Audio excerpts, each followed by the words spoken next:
My name's Ryan Stone. If your life sucks, then that's Dude, your stop picking fault. up. There's better than that. And to be fair, I don't play it on Twitch anymore.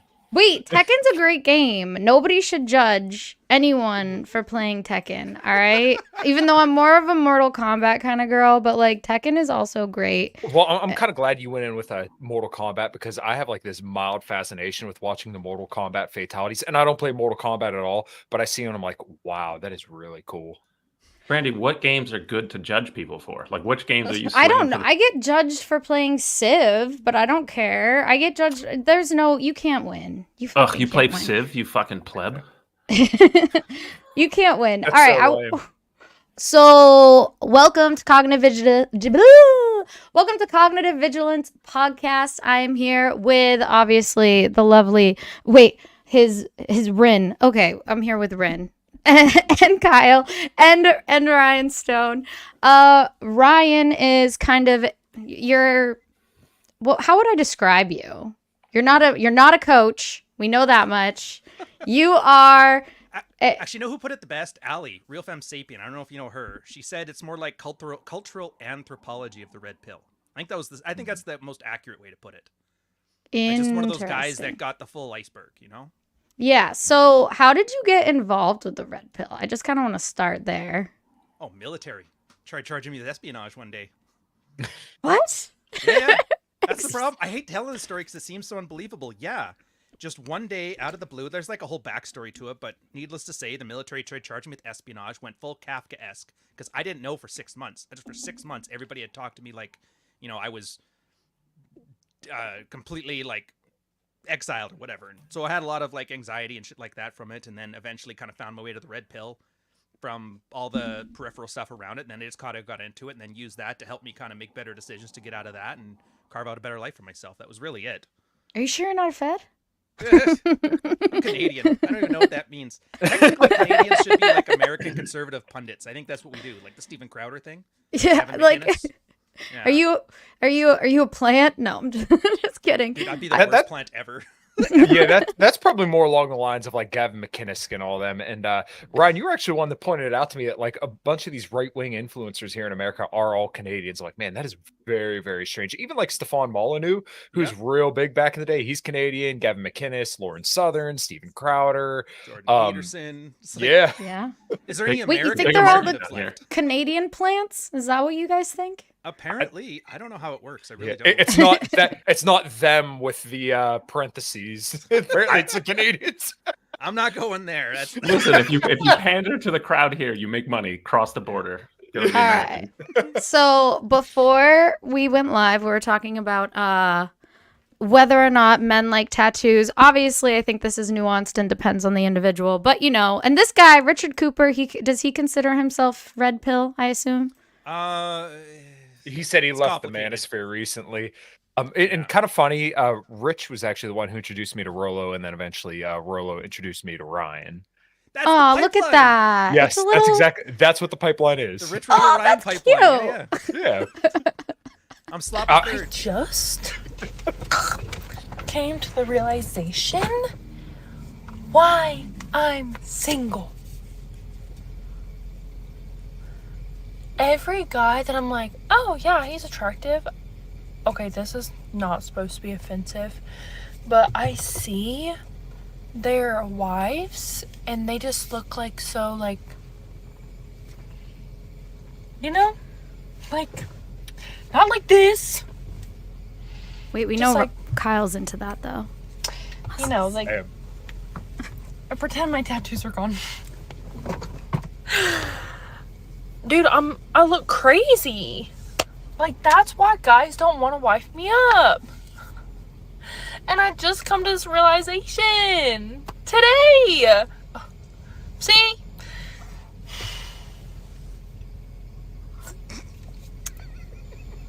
Comedic timing Or maybe is it's awesome. because all of them see me eat sushi after I get out of the grocery store in my car with my bare fingers and drink sweet tea.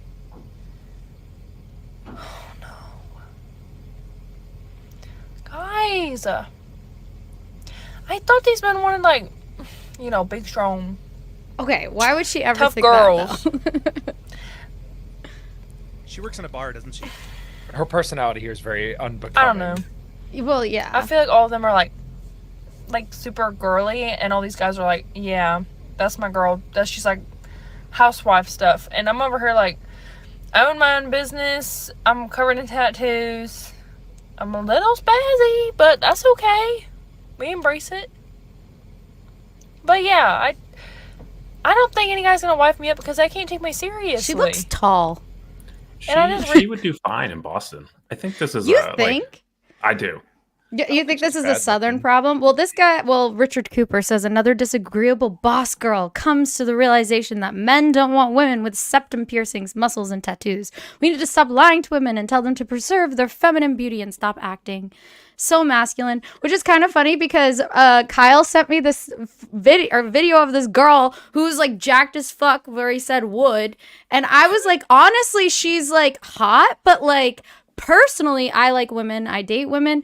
I actually prefer like feminine looking women. Like, and the muscles, like everything like from here down was like very hot, but she was like jacked. And I was like, for some reason I'm not as into that personally. So I kind of understand where he's coming from, but I definitely think this comes down to like preference and not like a generalization that all men fucking think like this. It's the Madonna whore complex. Have you heard of this? Yes. I'm obsessed with the Madonna whore complex. Don't get me fucking started right That's now. I supposed will to go be. That's full the- autistic. Yeah. Well, no, that's what it is. Because a lot of this, I mean, I don't know how much of this is all red pill or whatever, but the red pill has been a thing. It tries to be amoral about this, and it's always being invaded. And I hate we're using like Redditor invasion language here, but whatever. By Yeah. traditional conservative evangelical types or like male feminist types, and everybody tries to make it into their little moral thing, and it doesn't work that way. Because the traditional conservative model, it doesn't really work anymore for a bunch of reasons. I'm not going to bore your audience with that. Mm-hmm. But then they keep coming in trying to make it away. And so we'll have to come up with things like, Jordan Peterson is not your friend. Piss a bunch of them off. They get mad about it. You block them. But yeah, this is rabble rousing. It's meant to appeal to them. And like, Rich is a buddy of mine. I love the guy to death. And I know for a fact he doesn't care about But this, he's not he knows his trad, audience right? does. No, he's Canadian.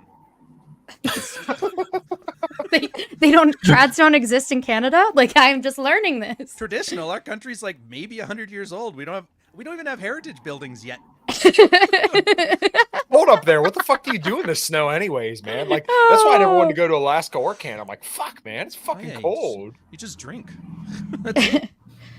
So enough. speaking of the trads, I saw Kyle commented on this. I thought this was a fun one. Fucking dude. What opinion about God. marriage will have you like this? If you don't want to have children, you shouldn't get married.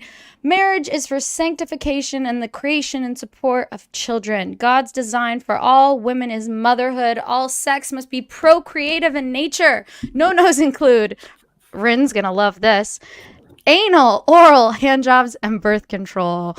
Yay. She sounds like a fun time, actually.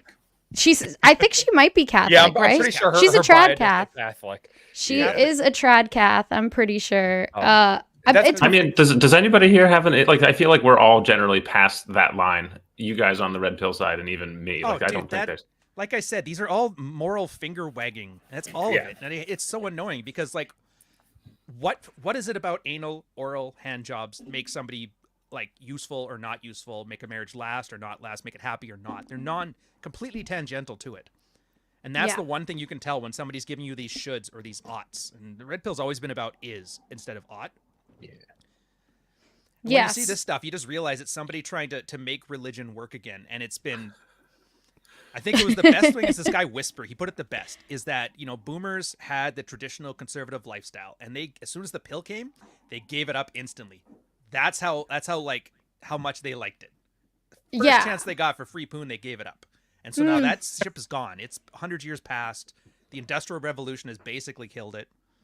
Like, See, there's a whole body of work in that one too. But then that's the point. So what do you do now? And that's a tattoo doesn't mean anything. Yeah. A hand job doesn't mean anything. Girls putting out on the first date doesn't mean anything. Mhm. At this point, if you're not having sex, there's no relationship even. So if you're dating for 3 months, chances are it's by a girl who feels like she used to be a hooker and now she's trying to pretend she's sweet, making you wait what she used to give freely to other people. So it's like, why would you torture yourself and set yourself up for failure like that?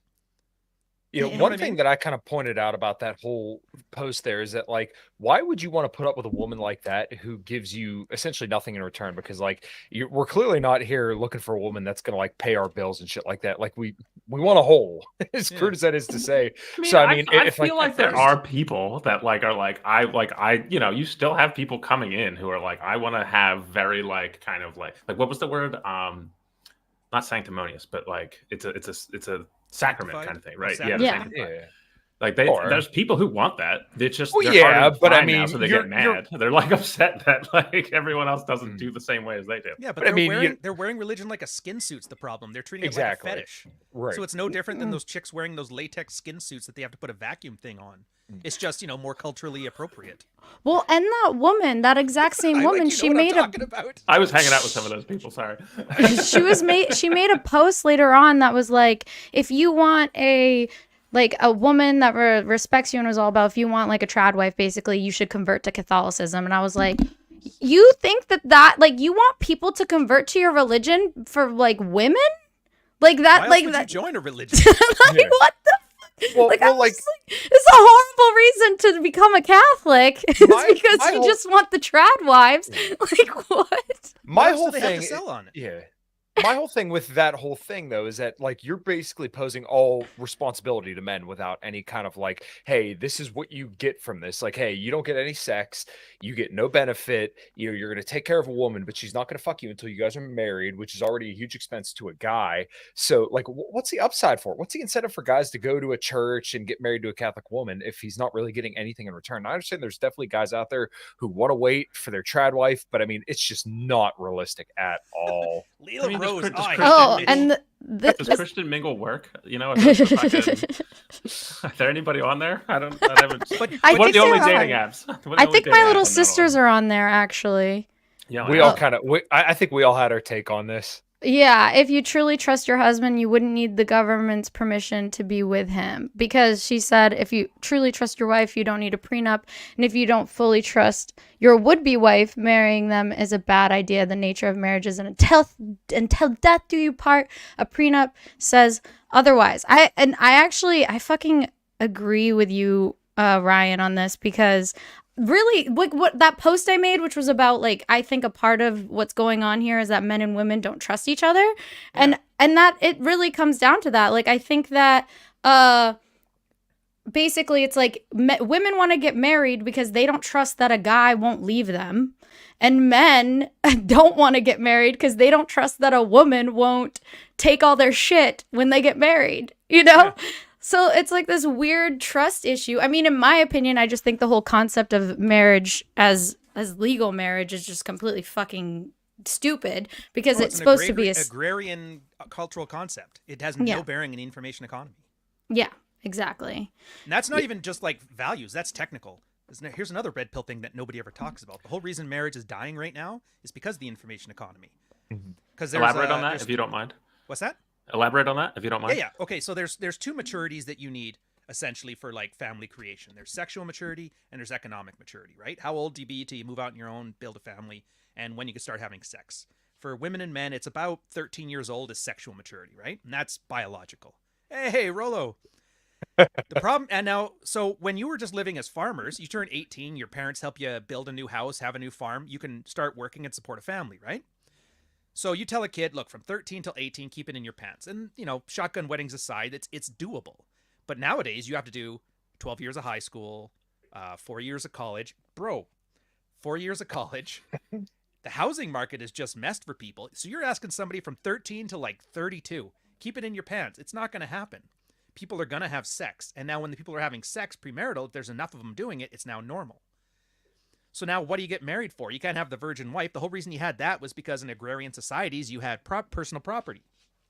So you had to, you know, your kids were yours. And the only way to do that was with a hymen because they didn't have DNA tests back then. But now we have DNA tests. Now sex before marriage is pretty much a norm. It's a biological certainty because the way the economy is set up. So what's left in the marriage? You can, and because of how much of a pain in the ass it was to default these things, people have decided, you know what, instead of looking for fault, it's just if you want out, you're out. And yeah, if you decided that you wanted to work and support her, well, when you're separated, we'll hold you to that agreement.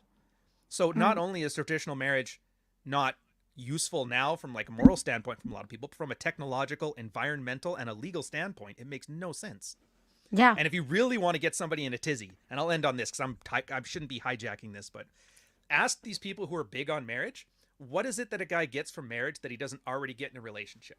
And see what they can answer. And they'll give you some vague, religious mumbo jumbo word that means nothing, and ask them to define it. They don't have an answer because there just isn't one. Okay, Well, so and It's a barrier to exit. Yeah. You're like, I agree to make it harder to break up with you. Oh yeah, harder. That's the thing. Harder only means more expensive. No, I agree. I actually agree with pretty much everything you said. I look Yeah. at it like there's a couple of like niche cases where it might be useful, but they can usually be solved with other kind of like civil unions or things like that. And the beauty of common, like I'm common law. It's just we live together long enough. The government considers this marriage as a legal status anyway. But every day, my girl and I have to wake up and we choose to be together. There's no coercion. There's no I can't leave because it's too much work. No, every day. I could literally go out for cigarettes and not come back any day, and I don't. And she doesn't. Irish divorce. Yeah. Yeah. The Irish divorce. Yeah, I mean, this is why I think, like, in marriage, for me, I believe in God, and so, like, the only reason why I would want to do it would just to, like, basically have a, like, celebration of, if, like, finding that person that, like, I want to spend the rest of my life with, and, like, doing that before God and my family, and people that I care about, for example, but, like, I don't feel like I need that to be legally binding in any way. Well, that's the like other the thing. part The that church and doesn't the make state are sense to different. me. Yes. Well, I don't even need it. Like, I don't even need some, like, fancy church to do it. You know, like, it's my personal Pagan relationship ceremony with in the God. woods. Yeah, Are you exactly. Protestant or pagan Well, or what? I am complicated. We all know that. We know that. That's so. What is But this I think threat they have point? good ceremonies. They have good Yeah. ceremony. You know. Yeah, I'll bet. Thread point. So this is actually from a guy, Dalrock. He's a Christian conservative red-pilled guy, and he deals mostly with like the law and statistics on this stuff. Really fascinating stuff. But threat point there was this economic study that I think was two feminists did and an economist PhD. I can't remember their names off the top of my head, but what they found was, these acrimonious divorces that they show heads on pikes, like the Brad Pitt, Angelina Jolie with the kids thing, like those kind of examples. Ones where guys get raked over the coals. Men's rights activists love to talk about the guy who had to commit suicide and all that stuff. Yeah. So these situations, these horrible situations where guys get screwed over, is like a threat point. And what they find is that showing these examples every now and again changes and I'm trying to use the technical term here, intramarital negotiation strategies that guys use. In other words, guys are so afraid of becoming like those examples of those guys that get what they call divorce graping. They're so afraid of those examples that they tend to be more submissive to their wives in hopes that she won't try to weaponize the divorce system. Now, this creates another concept, which is called the emasculation paradox. Now, the emasculation paradox came from a guy, Keone Galt, about the same time. These are all like 2008 guys. And what this was the kind of girl that's married to a guy tends to want to look up to him. It's a hypergamy thing. Girls like looking forward and up. You've heard the Jordan Peterson thing. Essentially, you want a man you look up to, not one that you see as a dependent. I think we can agree on that, right? Yeah. Mm-hmm. But by the guy submitting and hoping that she doesn't weaponize the divorce system against it, it actually makes her more likely to do it because she loses that desire for him. And then she sees him more as like a burden. And so these two things are causing like horrible decimation of divorce rates. And I could go into it for hours. I'm trying to be as succinct as possible, so I am butchering it. And I would strongly suggest people go to like source material. If you ask me in the chat, I'll throw links up if you want to look into this more. But I want to hear more from you guys. So here's my problem. I'm fascinated by this because this world is so foreign to me. Like so many of these kind of classical problems just don't exist in the. Okay, well, Ryan, why don't you explain your situation a little bit more? Yeah, because I'm a understands. non-monogamy guy, so I have several partners and all the sort of like the traditional monogamy issues that most people face, the wider world deal with, aren't stuff that like my community is challenged by and things like that. So we have. Well, yeah, you have more biological issues. Yeah. Yeah, where it's a lot of just like, there's a lot of like worry about winding up with people or like kind of getting caught out in the sort of thing. Like, those Mormons, do you remember, was it kind of like those Mormons in TikTok there for a while? Do you remember who I'm talking about? I do not. They had like this, I know it's similar, but not the same as yours. They were like wife swapping and all this, but they're like the husband has to be in the room when you do it, and then one decided not to do it, and it caused a whole bunch of hassle. Oh yeah, so the swinger community has a ton of like weirdly specific rules like that. Like each thing, like where it's like, you know, you can blow that person but not kiss them, and you know, it's like that. My world is a lot more anarchist. You know, where you're just like, you kind of do what you want to do, and you come back, you talk about it, and you're like, you still want to be with me? Okay, let's keep going. Like the relationship is a lot more fluid, and you build things based on like, what am I looking for? What are you looking for? Like the person. So it's a constant negotiation, in other words. Yes, you're always negotiating. Oh, that sounds tiring. You're no wonder why you look tired. I mean, it is an interesting thing because you have a lot of communication. You get really good at navigating communication for regular things, but I don't know. It's one of those things where for people who like value relationship security as a premium, it is a terrible lifestyle. But for people who are already coming into things where like relationship security is an illusion, you know, that never existed in the first place, you just kind of keep going through it. I get it. It's very Camus. The absurdity. Oh, it's like acceleration absurdity. It's like, well, if marriages are already going together and monogamy is not really a thing, fuck it. Let's take it and roll. Yeah, honestly, and this is what I love. Like red pillars, like most people would have like a moral, you know, finger wagging this. I don't really care. Right. Most red pill guys shouldn't, because let's say I don't like your lifestyle, hypothetically speaking. There's still things to learn from it. There's ways that he's going to interact, and that's the whole point of the red pill, was just guys swapping notes. There's guys that cheat on their wife that taught a lot of guys how not to get cheated on. But you don't get that if you're morally, you know, judging other people. Yeah, and I mean, I do think that's been like that's kind of the reason why, like, I think Brandy started this podcast, was to try to cross people, you know, where I'm very removed from your guys' kinds of wisdom and things, and the red pill carries a very heavy wisdom. kind of like, yeah. Oh, well, I mean, you said that term very loosely. Very loosely. I think everybody has their truth of the world, right? Yeah. And how far that truth extends and how many layers of it can stack and things Very like postmodernist of you, Ryan. Yeah, You know I me. think it's all your perspective, right? Like, Yeah. for what works for Ryan, obviously is going to work for me, may not work for Ryan, or so on and so on. I was just on a podcast with my buddy Tommy, who's year zero in the comments there, and he levied the criticism that we're being too materialistic, which, okay, whatever, but like they're all traditional, more like Orthodox Christian kind of guys, which I have no issues with that. But basically, they were getting like the Pearl and the Fresh and Fit version of the Manosphere. And yeah, so basically I had to clean up the mess that was laid there. And like, I'm not like the most well-educated person out there, but I'm like, look, anytime you hear these people saying like, oh, you have to find a woman that has like a low body count and a virgin, and like you're a cuck for this and that, this isn't red pill. This isn't red pill praxeology at all. Basically, you're just supposed to use this as like tools, right? You're going to develop yourself to be a better person so that you're more attractive to women, and then you could maybe even, you know, improve your work life a little bit more. And the one person, Julie, and they're all fantastic people, but Julie said, oh, well, like, is there a part of the Manosphere that's about like being less socially awkward? I'm like, yeah, that's actually a large part of it, if you would like actually look into it a little bit.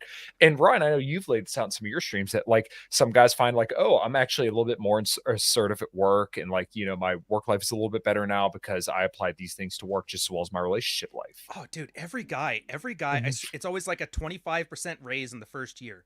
And it's not because that's like some magical skill. It's just because they finally learn to be more assertive, act less validation-seeking nice guy, and then it pays dividends in the workbox like that. Do either of you have points of contention with core red pill philosophy? Not people who have kind of like taken over and soapboxed in the wrong direction.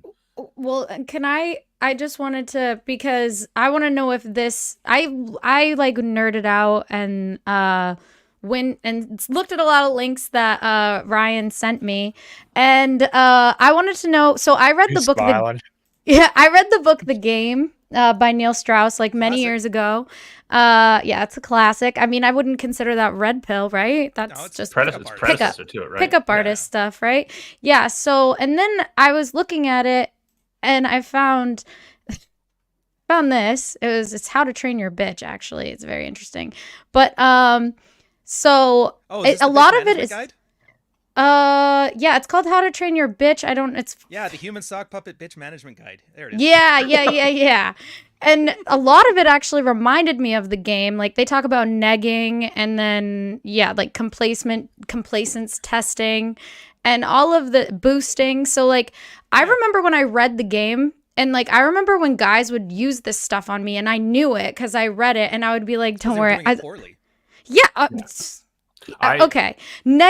I don't think you guys can tell me I'm wrong, but I actually don't think that this stuff attracts the type of woman that you would want to be with. I guess maybe you might want to be with that type of woman, but I would assume that most men wouldn't want a woman that would enjoy this kind of behavior or like would be attracted to this kind of behavior, because I feel like maybe when I was younger, this kind of stuff would have worked on me, but definitely like not as I have an anecdote about disagreement with you on that one. Okay. The cube alone was what hooked my girls. So like, yeah, it absolutely. The what? Does. The cube. It's a rapport building thing. I used to do pickup back in my 20s when I was in the military because I had zero free time, so I had to learn how to do it and gamify it. Mm-hmm. But yeah, I used to know. I would say I had when I was in New York and I was doing the regular drinking. I'm also late 30s, Ryan. So I've been when this was really popular. We've all been around. yeah. But I met like they had a word for themselves when they were like a creative of people who would do it. Oh, a den or a den. Thank you. Yeah. 9 of them were the creepiest dudes I ever would go drinking with. It was pretty horrifying. But one of them was an extreme social wizard. Like, you would literally be like, "Hey, who do you want to be friends with at the bar? Who do we want to go to the next bar?" You know, and within a matter of like 30 minutes or so, would have done some kind of like social conjuring playing game. And he was just very charming. Like not the most handsome dude, but just shameless and like able to kind of like very quickly move like, "Oh, we're having fun over here. Oh, now you're having fun with us," and just kind of steamroll. Well, yeah, and that's the point of this stuff, right? You're learning social cues. It's like pro wrestling. But this like, isn't. Everybody knows pro wrestling isn't real. You know wrestling's not real. It's scripted, right? Yeah. But you still sit there and enjoy it. Yeah. But like in difference, like okay, I guess I understand why this stuff works. Like I understand it on like a rational level. I get it. Like I know that this works with probably a lot of girls. But personally, like I feel like a lot of this stuff would just make me uninterested because I genuinely don't enjoy playing games. What? You're exceptional. You wouldn't consider yourself the average woman, would you? No, okay, yeah. So this is what I'm saying is like, am I or am I not? Do you understand my struggles, Ryan? Yeah, like that's what I'm saying. Look, you've done the burlesque thing. You work strip clubs. You're the top tier of top tiers. You've been there. You've done that. You've played all the games.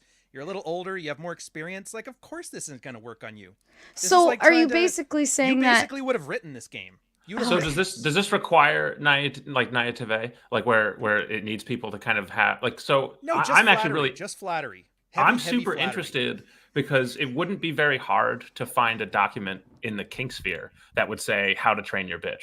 And it would probably say slightly different things, but I can imagine it's basically just a rundown of like, here's the kind of person who's looking to kind of be possessed and owned, and here's like an instruction manual on how to fulfill that desire. To me, this is speaking in a way to people who aren't being seen or aren't feeling fulfilled. They have Kyle, one of your big points is everybody has access to all this sort of like global validation. They want something different, and so this is offering that. I don't know the kind. I haven't read this, and I couldn't tell you enough about what this is trying to do. But I can imagine, you're just. I can give you the cliff notes. Well, I don't have the notes for this. There's the training stuff, which you'll talk about, but it also ties in with the other, the management guide, which is, and it's very autistically put. But there's like 4 tiers, and the idea is not to over-invest. So, like a 0 tier is a one-night stand. A first tier is a girl that they call a plate, where like you're dating non-monogamously. Then 2 is like a top plate. In other words, you'll go on dates, you'll meet their friends, stuff like that. And then level 3 is like a girlfriend. And the idea is too many guys treat the one-night stand like a girlfriend and then wondering why things don't go well. So it's a way of tempering your investment based on that. And a lot of this stuff all ties in together. And it looks autistic, and I get it, because most of those guys, like you said in your pickup thing in New York, they were socially retarded. And I mean that in a clinical sense. Obviously, because they're the ones that need the most help. And then occasionally the guys who get it become these social wizards. Yeah. And it's just because, Brandy, it's interesting that this... Oh, sorry, go. Well, I was going to say, it's interesting you're describing, like, we have layers of the way we connect with people, right? And, like, the whole stratification between, like, casual sex, play party, like, something like that, all the way up to friend with benefit, to, like, tertiary partner, secondary partner, comment partner, a primary, and that, there's all this language, and the way Goddamn hierarchy. Well, and then you can go past that and get completely like out into like the Zen space where you don't have any of that. But it's like, it's interesting to hear it basically sounds like some of what you said are the same. Yeah. Well, I don't know. Well, so Brandy, I can put it this way. I'm not trying to convince you, but I'll put it this way. Are you on Hinge or Tinder or anything like that? I don't know if you're single or not. Have you ever been on a dating app? Yeah, I don't enjoy them very much. I can imagine you don't, because I'm sure if we had your DMs here from all of those, out of 100 guys, I'm just assuming 100. I know you're a good girl. You're not like that. But out of 100 guys who have tried to message you first, how many of them have been somewhat interesting? Somewhat interesting. Interesting enough that you'd want to message back. Do you know what it is? Actually, what I would say that the problem is with dating apps for me, like, this isn't like in a vain way, but it's like it's overwhelming. Like, it's too much, so I don't like it because it's overwhelming, and I'm like, I don't even want to do it. Like, it's too much going on. Then? What? 100 guys who have walked up to you. How many of them have been charming enough that you've been like, yeah, let's go on a date? Probably not a lot, right? I'm to be honest, I'm not saying in a mean way either. Sometimes it's just like, he was kind of bored, very sweet. Well, I'm kind of a hermit, so like I rarely go out. Okay, can we get a socially like competent woman? Yeah, no, I'm like, fuck. I probably am not a great example for this because I am like a little bit of like a hermit type of person, and I probably go out very rarely. I don't know. Right? Okay, well, Rin knows me really well. I don't know. Rin cut me off if I'm not making sense, and I'll put it this way: most girls are bored. They go to work. They have the same conversations. They come home. They have the same WYD texts. They're very bored. Now, this stuff may come off as creepy or whatever, but it's interesting and it's different. And the guy doing it, if his body language is congruent with how he talks, it's at least like, you know what? This is much better than just fingering my phone all night. Let's give it a shot. And I can speak to this too because I'm still on dating apps. So which is, as like a near 40-year-old. Oh wait, I mean, I did meet Ryan. I actually met Ren on a dating app. To be fair, many years ago. You knew my partner and you wanted to fuck her. That is true. I actually I wanted to fuck your girlfriend. I'm sorry. You know when they're direct, you had to go through the back door. Like, come on, bro. This is high school. You talk to your girl for me? Yeah, literally. She was like, yo, she's hot. Can you put in a good word? But no, it's really funny. I have kind of like a stock canned, like, just send this message to every match I have. That is basically just like, all right, what's the most interesting but inappropriate thing you could talk about with a stranger online? Sex, drugs, politics, or money, or like whatever. And I get way more responses to that than the like, oh hey, like I read through your profile, I made some insightful remarks and things like that. So there is a lot to that. Like people will be more inclined to jump into to take the first like bite. But the vast majority of the dates that come from those are more boring to me than the ones that when I send the full like, oh, hey, like I really liked, it seems like you like these things. We share this in common, that sort of stuff. So it's really interesting. Like to me, that kind of stuff is like the training wheels where it's like, here, get some dates under your belt, learn the basic stuff, and then be more like the goal should always be to move more towards your genuine self, even though that you're actually going to lose opportunities by doing that. The confidence that, you've totally got it. Yeah, it's a structure. I've been saying this for years. I'm actually so glad you said it without being prompted by me or anything, so they know I'm not just bullshitting. No, like an opener. Just go talk to girls. That's what everybody says as advice. Go talk to girls. Well, what do I say? Well, that's where mystery. It literally doesn't matter. And this is pickup. This is not. But that's not what this is saying. Well, this is different. This is pickup. This is more about changing. Well, no, it was in the game. Like, negging was in the game. Not so much the indifference and control, but the control negging's part of it. And then now, keep in mind, the guy that wrote this, he's also poly. He's got, or not, what's the one where he's got multiple girlfriends and they all live together? Polygamy? Yeah. No. So that's what this guy does. So if they're not allowed it's to one-sided poly. That's it's basically open on his end and closed on the woman's end. Okay, It's with them and they're with him. Yeah. Anyways, he sounds fun. Well, the point of this is control game and indifference game. There's actually a concept in this. They call it you don't want to be Chad. And the idea is most guys, when they're single, like the attractive guys, have indifference game. If a girl's acting out of pocket, you just ditch her. Indifference. I can get another one. Whatever.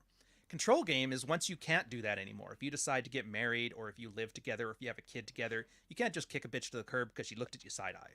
That kind of ruins lives. And the idea there is you want some more control. And yes, he uses control, and yes, it's a controversial term, and it's kind of made for guys to have that power fantasy because that's the only way they listen. You have to appeal to guys that are angry.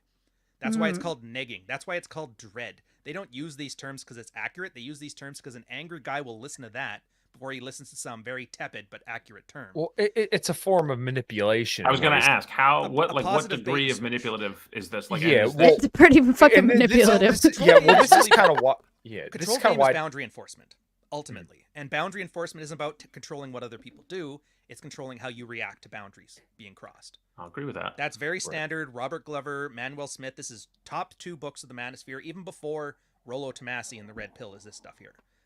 And that's the idea. So you say these kind of things, and there's like tons of examples of us using very controversial titles for things. How to get laid like a warlord. Jordan Peterson's Yeah, well, this is train a bitch. Training a bitch. The Yeah. guy's angry. He's pissed off at women. He comes in. He's like, yeah. And then he reads. He's like, oh, this is actually kind of like, this makes sense. Well, the negging and boosting, that's in a professional setting, they call it build, break, build. Yeah, I would just call it playfully teasing. But Well, playfully teasing doesn't get eyeballs. Well, yeah, one thing I want to kind of add on to Ryan's end of this is that, like, a lot of people have this idea about red pill, and I understand I'm going at a little bit of a ground level, that it's about hating women, but like, if you actually look into a lot of the stuff, it's generally going to be about like, hey, we don't hate women because we understand the conditions, of our relationship with them, and I think that's where a lot of people get lost because people once again see Pearl and all these people who give them White Claws and kick them off the podcast for clout, and they have this idea that that's like red pill. Ryan knows exactly what I'm talking about. White Claw Power Hour. Yeah, exactly. White Claw Power Hour. But White Claw. Yeah, but basically, like, it should just be, it's basically meant to be tools to help you in your life with relationships with women so that way you can be better with women and not hate them for what they can never be to you. And I don't exactly remember what chapter out of the original Rational Male that was, but I mean, that was one of the things that really like sunk in for me. And then when things would go when things wouldn't go my way with women originally, like years and years ago, before I got married and all that, I kind of realized like, oh, well, this is just like the condition of the game. Like, just move on. Like, it's no big deal. So, for me, like one big red pilling moment for me, if you want to use it as a verb, was like a girl that I was seeing at one point. My best friend had told her that I was cheating on her, and it wasn't true. But then, like, that kind of fucked me up for a little bit, but then I look back at it now, I'm like, oh yeah, that's just women are going to do what women are going to do. So get the fuck over it, move on, and it just is what it is. And I think a lot of guys should go through an experience like that where they have their heart and balls absolutely crushed, so that way they can kind of realize like, oh, this is what women can and will do, and you should kind of address your situation as such. Yeah, Well, it's called being zeroed out, by the way. Yeah, I- exactly. There's so much of this terms. I'm like, I don't want to like bog us down and be like, I don't know what that term is. I don't know what this term is. Zeroed out is just a psychological fight or flight response that's based on somebody's worldview crushing down. Quick example: traditional conservative, married for life, the covenant, all that stuff. Wife cheats on him, divorces him. His church goes against him. His family tells him that he did wrong, get back. So it's not so much that she leaves him and takes the kids. It's that everything he thought about the way the world works is wrong. You don't think That's this what makes the happens guy to angry. women? It happens to both. I'm not here to fix women, so like, if you could figure it out, go for it. Oh, I see. Okay, I understand. But Yeah. I don't think it happens to women nearly as much. I'm going to be honest. 100% happens to women. I literally was in a relationship with such a nice guy. He here we like go. seemed like the sweet. No, but it does. Like what? I'm sorry, I can't use it. Okay, all right, we're gonna use a hypothetical, imaginary person that isn't me. Went through an experience where they were dating an abusive person, and they were super sweet. Definitely not what people would assume would be that type of person. And ended up in the relationship. 2 years in, they moved in, and everything their perception of who they could trust changed. Oh, I can Like- imagine that's probably horrific, and you probably would hate it. I mean, hypothetically, That person just say but it's I you think and that's stop that's things that breaks what women will be like, okay, like what they're attracted to, right? And then they go through certain experiences and they realize like, oh, or what they assume about the world, and then they realize that was incorrect. Isn't that it's not outside the of scope, same though. thing? I mean, it's same but different. Like, your conditions are different. What you want is different. That's fine. Red pill is a very, very narrow scope. It's called Rule Zero, the zero with rule. male sexual strategy, positive male identity. So this stuff you're saying, absolutely horrific. I wish somebody would get out there and make a rational female book to address it, and then a bunch of podcasters to kick dudes off of podcasts after having a Bud Light. But that's outside of scope.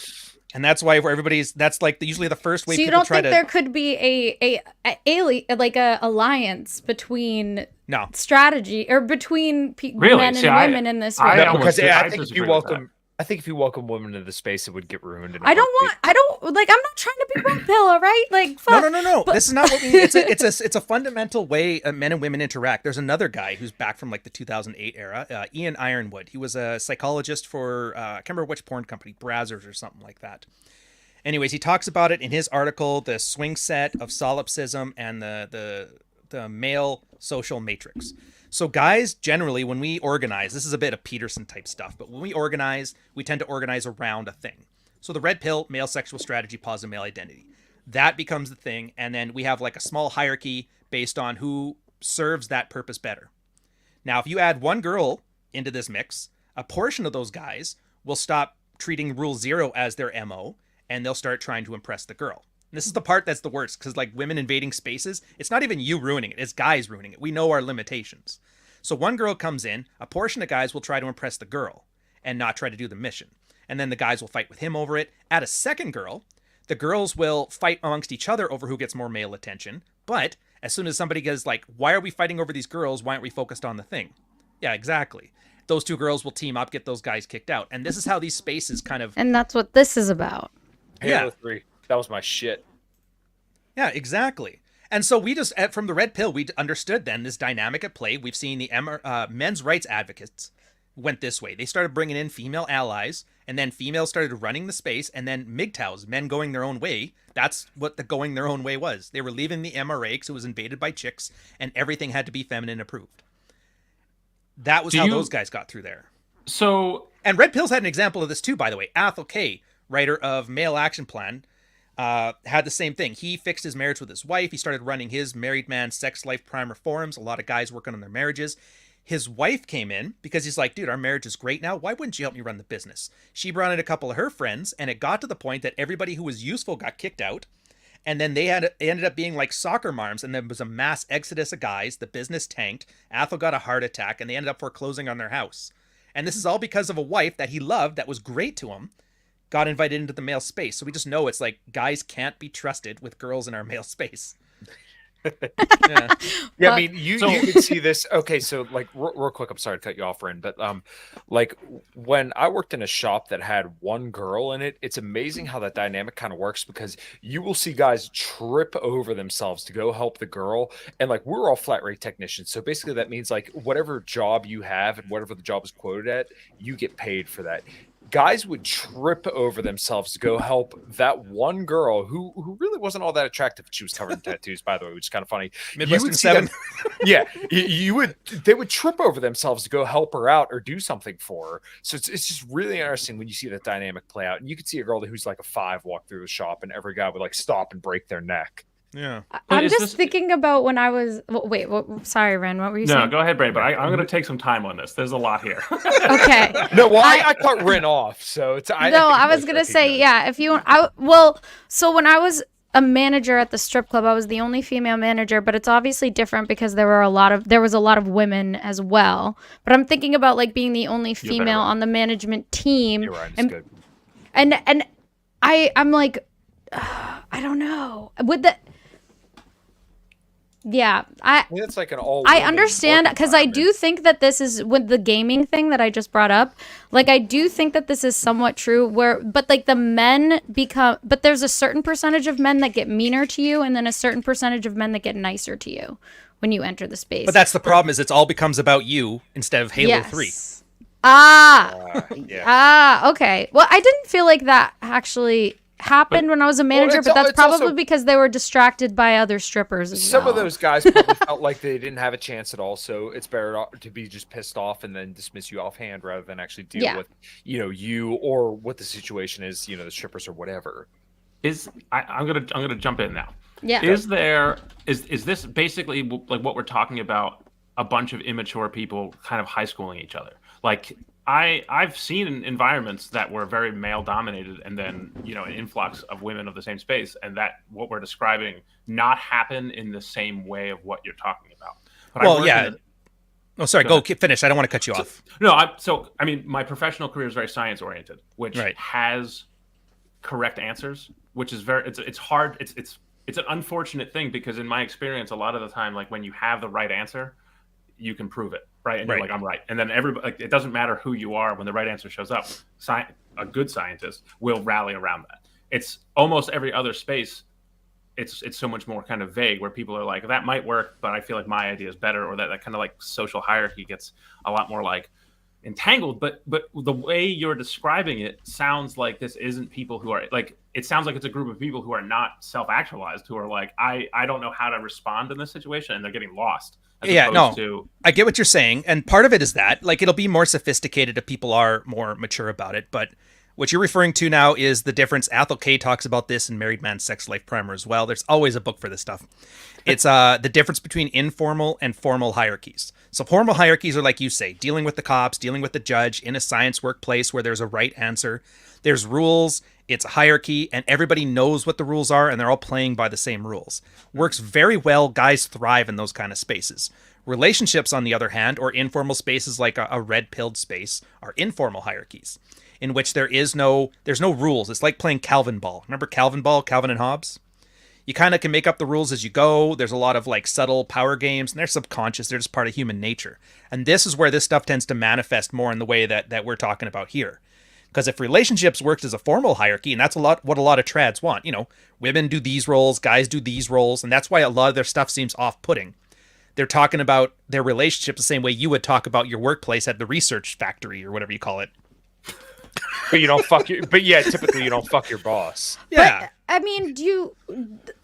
So, but here's the thing. Well, sorry, and to finish it off, the point of this stuff is it's not ever meant to be categorical imperatives. It's meant to be hypothetical. So it's never this is good, this is bad. It's always if you want this, then these specific mental models will get you there. So in the case of what we're talking about here with male and female spaces and male sexual strategy, it absolutely does apply here. But in the case of your office, it doesn't apply, so you don't use it.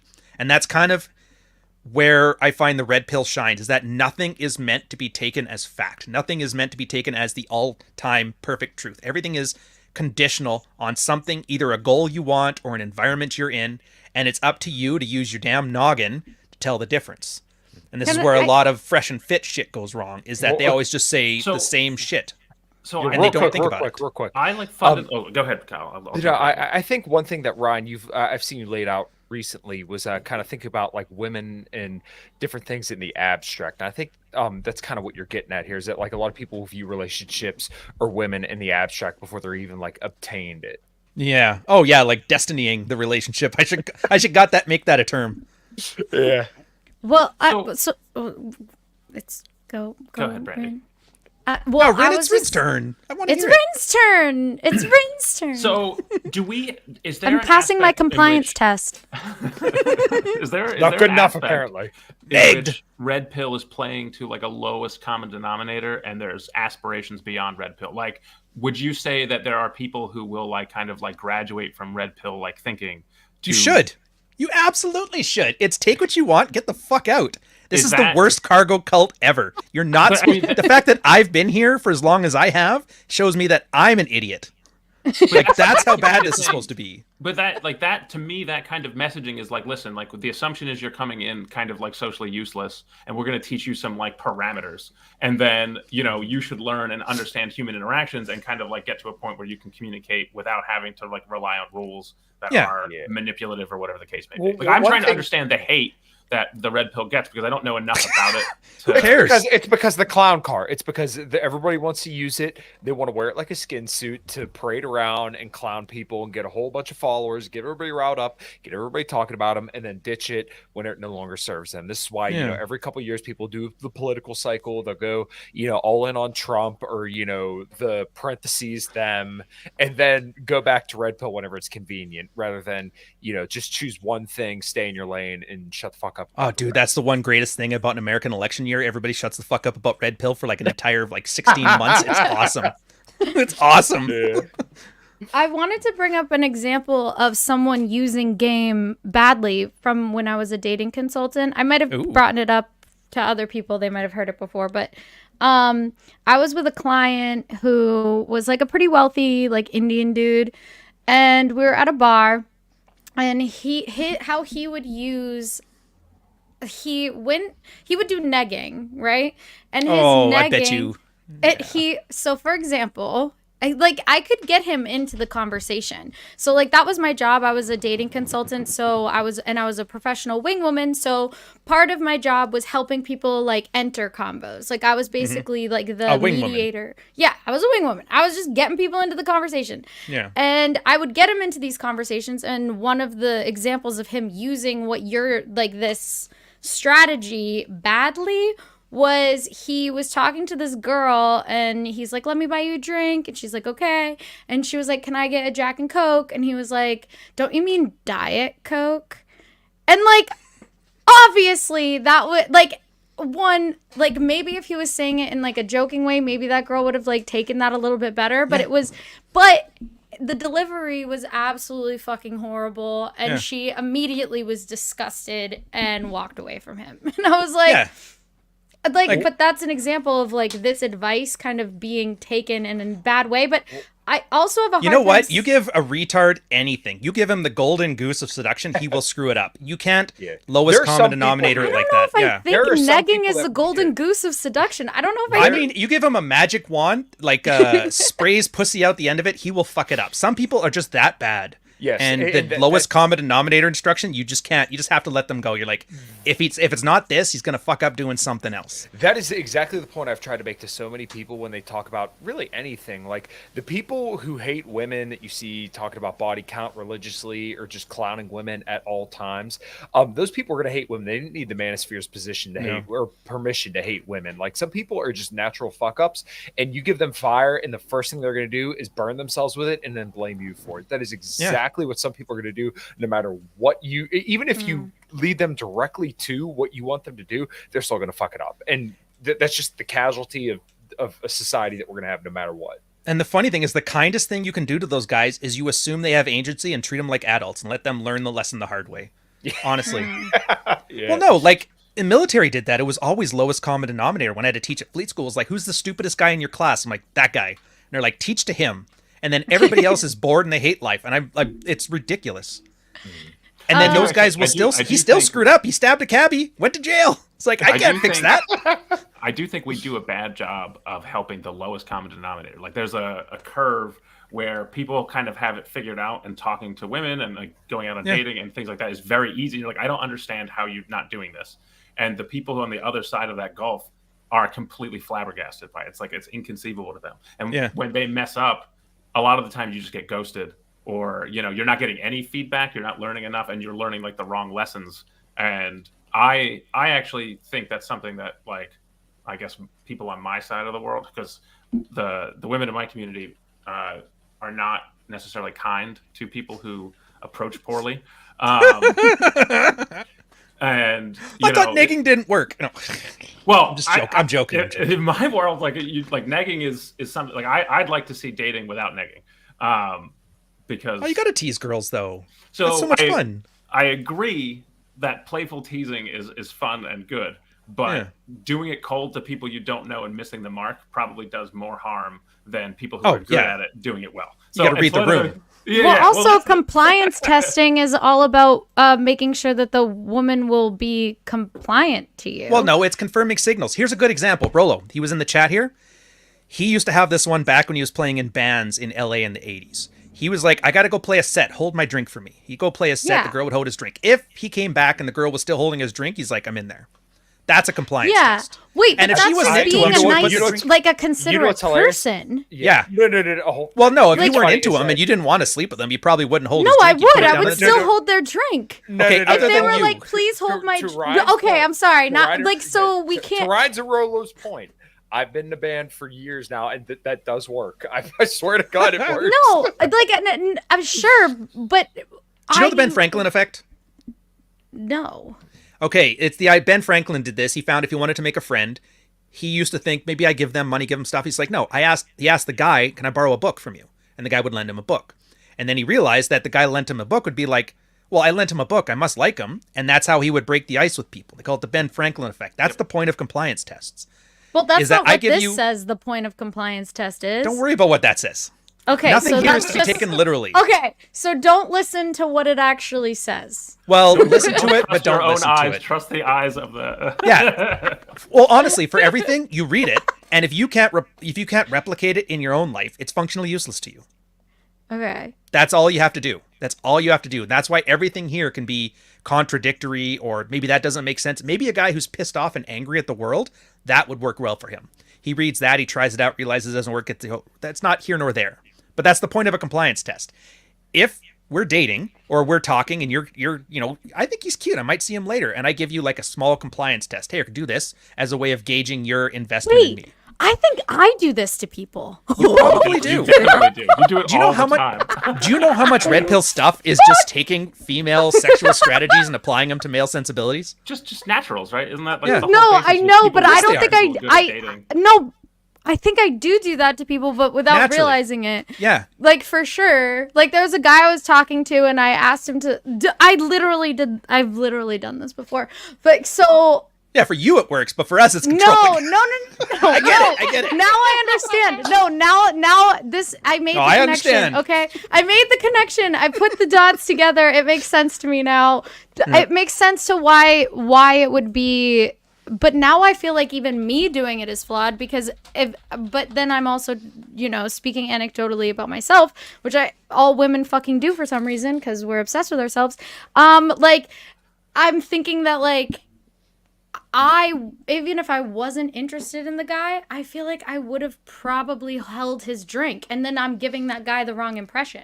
Yeah, maybe. But you kind of do this at the tail end of game and stuff. Like, this isn't in isolation the one thing that solves it. Hold my drink and she'll fuck me. No, there's hundreds of little things you do in all of this stuff and all that stuff I sent you and all the text and all the pickup stuff. And taken together, it gives you a picture of a girl being interested or a girl not being interested. If you want to use some autistic math stuff, it's like everything is a 1% additional thing to your sexometer or whatever the fuck you want to call it. And so once you get past 50%, odds are good, but it's still 50-50. But it's not a compliance test. It's a are they interested test. They're Right? using the language the same way. Yeah. Yeah. So, but like, can call for it whatever some you want. reason, But for some reason in that they're saying compliance test to Right. see if the girl is compliant to you and Right. is like Doesn't that sound submissive powerful as to a man you. though? Oh, so Sounds like okay. He-Man, doesn't it? Oh, dude, make She-Ra comply. So, Submit. so is the language That intentionally there to basically repel, to make women have an instant response of being like, this sounds fucked up? Yeah. But when you... Didn't I just tell you we need to keep women out of the space? How do you think we do that? Oh, okay. We learned it from gyms. All right. I'm Kyle, confused. you've seen those gyms, haven't you? The ones that are like in basements with rusty weights and they smell like shit and they're mildewy. Oh yeah. I mean, How many that's- women that's go to my those gym. gyms? Yeah, not many. Not Are many the- women. Are the women who go welcome though? Like if it's someone who's like, I want me a What, fucking pearly Everybody's things? everybody's gonna fucking stare at them though. Well- I mean, there's like, okay, so the free weight room in my gym is like pretty rough. It's exactly like Ryan said, and like the girls never go in that side, but like the side where there's the free weights and there's carpet and then there's the glute machine, you can see all the girls in there with their with their midriff exposed and like wearing skin tight clothing so much that you could see the fucking burrito they ate for breakfast that morning. But yeah, they don't ever go touch the free weights. And I mean, there's all dudes in there. What are they gonna do as soon as a girl goes walking in with a fucking crop top and tight ass yoga pants? They do one of those. Yeah. Exception know, that proves the rule, why it needs to be mean, there. I feel like there's a difference between like gym bunnies and like hardcore lifters on the when women go into the gym and someone who's like putting up as many plates as like a guy twice her size, people are just like, all right, this person is fucking Yeah, but I mean those gyms are like few and far between. So like the gym that I go to is actually owned by somebody that's sponsored by Accent Sledge. She's literally a bodybuilding model. Oh, But cool. yeah. If you look up Justine Albert, I think her name is, she's the one that owns the gym with her husband, and they're actually very, very nice people. But like, it is a pretty like gritty gym. But as far as I know, there's no like powerlifting gyms near me, and those gyms are like very, very few and far between, to my knowledge, at least. Okay. Damn, I gotta get to the gym. She's crushing me. Yeah, dude, she is diced. And you know what's Yeah. crazy is that like when you see somebody like that in person, it's so much more impressive. I never understood. Oh, I'll it. bet. Yeah. it's fucked up. Yeah, but Brandy, so that's a little secret that nobody tells you. The whole reason this place is such an angry, misogynist cesspit is to attract angry guys so they can productively use their anger and to keep women from wanting to come in. And all it did was make me intrigued and want to learn more about it. There's always a Claire. It happens. You're not the first one.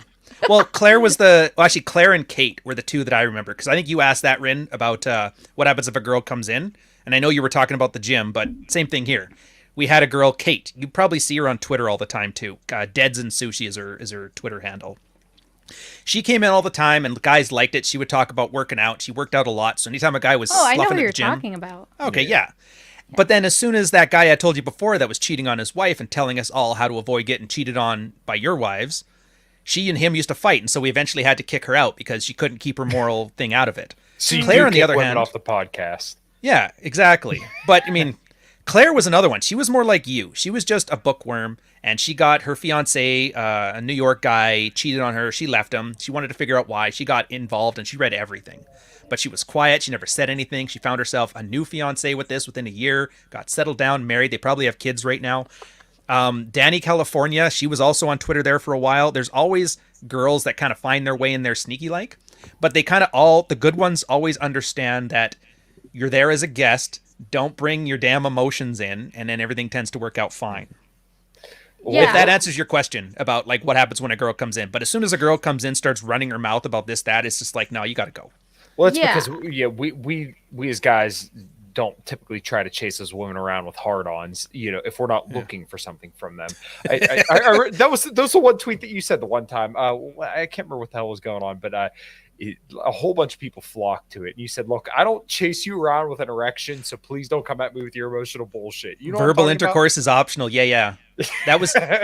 That's another one for a lot of married guys. Are you allowed to give the men a trigger warning? Like, trigger, I'm going to trigger you. I'm about to be emotional. This is about to be an emotional take. Guys don't get that. Yeah, we don't get trigger warnings here. Dude, I send goatsy if somebody annoys me on Twitter. Like, he said that. Oh yeah, I sent Brandy that to David Brady, the 19-year-old kid. Fucking Ryan sent him a goatsy. No, fuck that. What's interesting is that it's hard. I think it is. Maybe this might. I don't know if this is just for women or for men, but like I do feel like one thing that's hard for me is like the concept of like generalizations and like the fact that with a lot of this stuff, it's like I'll relate it to myself. And maybe is that just how women behave, or like does everyone behave that way? No. But like so then when I relate it to myself, right? Like then it's like this anecdotal, you're making it all about you kind of thing. But it's like how else are you supposed to relate to the information to see if it's true or not? All of this shit is anecdotal. Everything red pill. I always call it. If it was a science, it would be low rigor, high replication. It's all anecdotal, but that's the difference. I'm using this hypothetically. I don't want to slam you here because I don't think that's fair. But if you're like, I'm doing an anecdote, how it applies to me, that's one person. The point with here is that for every article that you've got on here, there's 15 guys who have written their own versions of it because they've gotten there from their own experiences. And what happens is if enough guys start having the same experiences, those pieces of material and content end up becoming more to the forefront. And the stuff that maybe one guy did once that worked or a guy that made it up, those things kind of die off. And so over time, just from pure like Darwinian replication, the things that work tend to find their way into a more public space, like the sidebar, and the ones that don't. Okay. I think I am understanding where some of so it's really interesting to see because all of this, none of it caters to edge cases, right? That's literally the kind of, you're almost trying to find the center of your curve for whatever. Yeah, the center of the bell curve. And the edge case guys, their stuff is more than welcome. Because usually the edge cases is how you discover a lot of bell curve stuff because they kind of push things to their natural limits. Like I was saying with Cad, the cheating on his wife guy. Most amazing lessons you could learn about infidelity in a marriage from that guy. I think there's been one or two poly guys too. There was a guy who called himself Kaku09 and he actually got off. And I know it's not your thing, but it's like an edge case. He got off on having guys rail girls in front of him as like a huge thing. And he goes, who better to teach you about getting beat up by women than a guy who gets off on it? Oh yeah. I mean, I have learned a lot about my like understanding of human kind of like psychology from seeing the people who take things to that extreme. Like I think one of the most extreme physical like expressions of joy I saw was a guy getting his fucking nuts kicked in by somebody who was like in like full leather and like the fucking thing. And I've never seen somebody like with like bliss on their face that wasn't on chemical modification. It was insane to me. And it like, but that something ain't right about that boy. but that's the thing. Like, to me, when you can see something like that you so fundamentally do not understand, but have very clear evidence that this is clearly making them happy. It's hurting them. I can see the pain and I can see the joy. And it's like, okay, that's where I start trying to like. It just pushes my perspective beyond my own. Right now, I can start understanding where people are coming from, and then you can start finding like for me, what benefits you from that? Correct. Right. I'm learning from it. But dating in the cracks is so much easier when you can understand what it is that's different about like the people who falling through the cracks versus the people who are trying to like kind of all mush together in the middle. Yeah, and that's why Rule 0 was there. As long as it is either male sexual strategy or positive male identity. Anything there is on topic. Anything outside of it is off topic. And you're right. Like, there was some bad examples. Here's one. Brandon, you want some, like, controversial stuff for this? There was an old field report where a guy talked about accidentally knocking up a plate.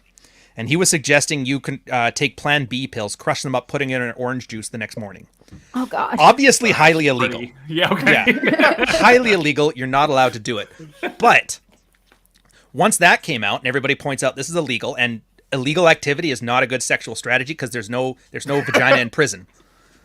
But then everybody got talking. So what do you do? And this is where it's called the Iron Rules of Tomasi. And one of them is always be in control of the birth control. As a guy, your ability to influence whether you're a father or not starts and stops at the condom.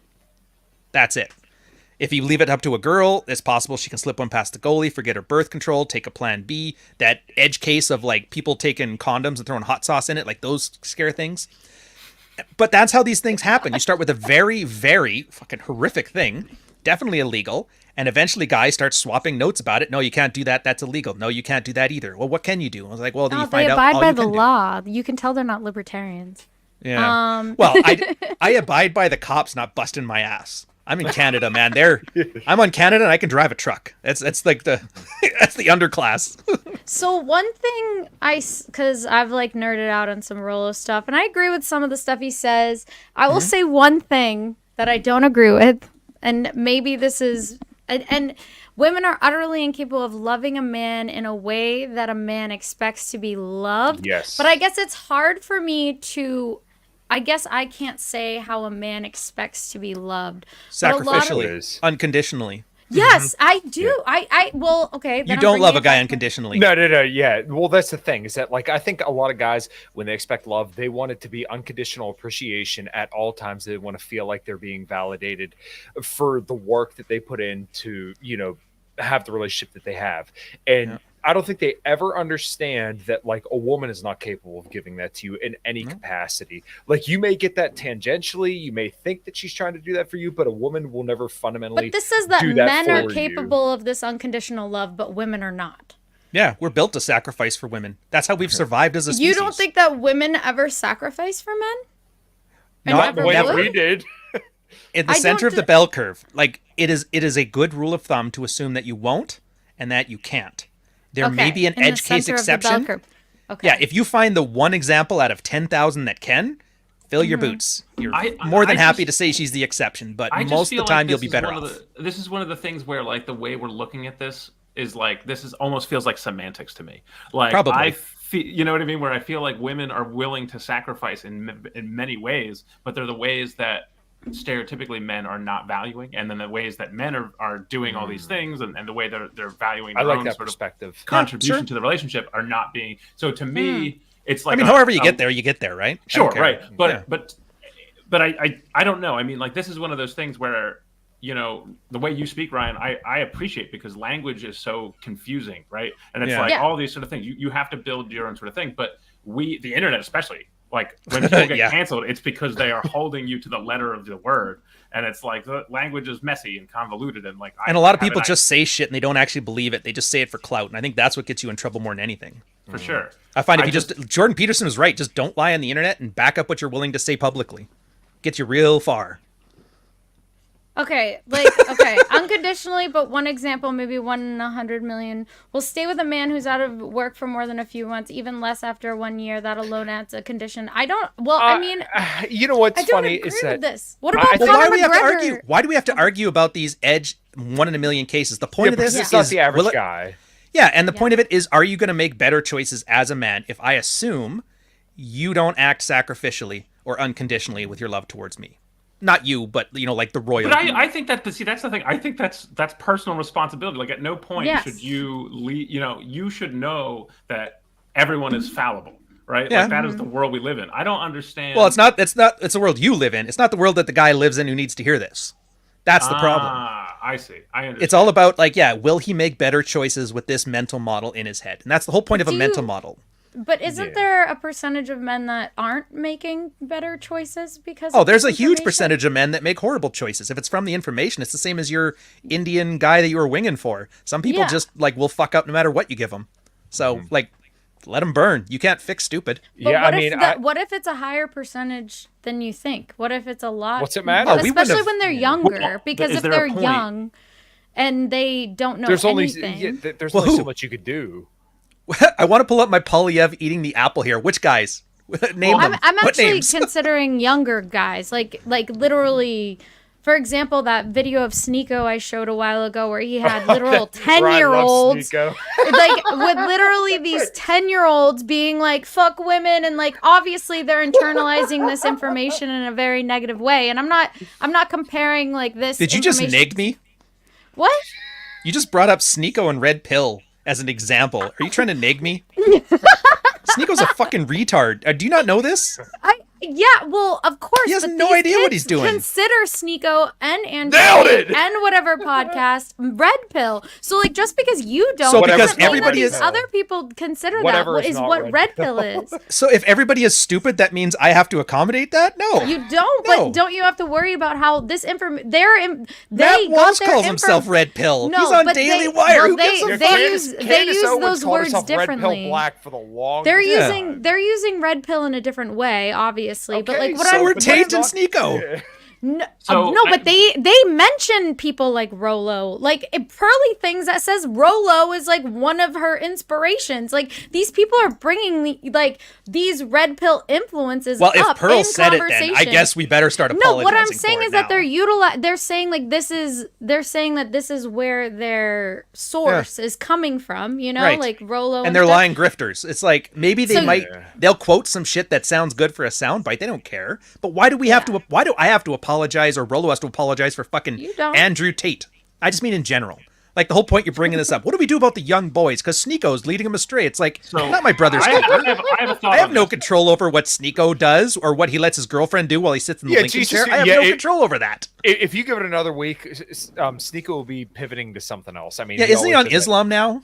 No, he actually pivoted away from Islam now. Oh, that was quick. I just found but that the out. whole- That's what I said. I was like, damn. Brandy, Yeah, I feel like it's a different tack to what you're trying to come here. Is there if there's a model that kind of takes in everything that the red pill is trying to do and has a better sort of turnaround rate or better sort of overall encompassment.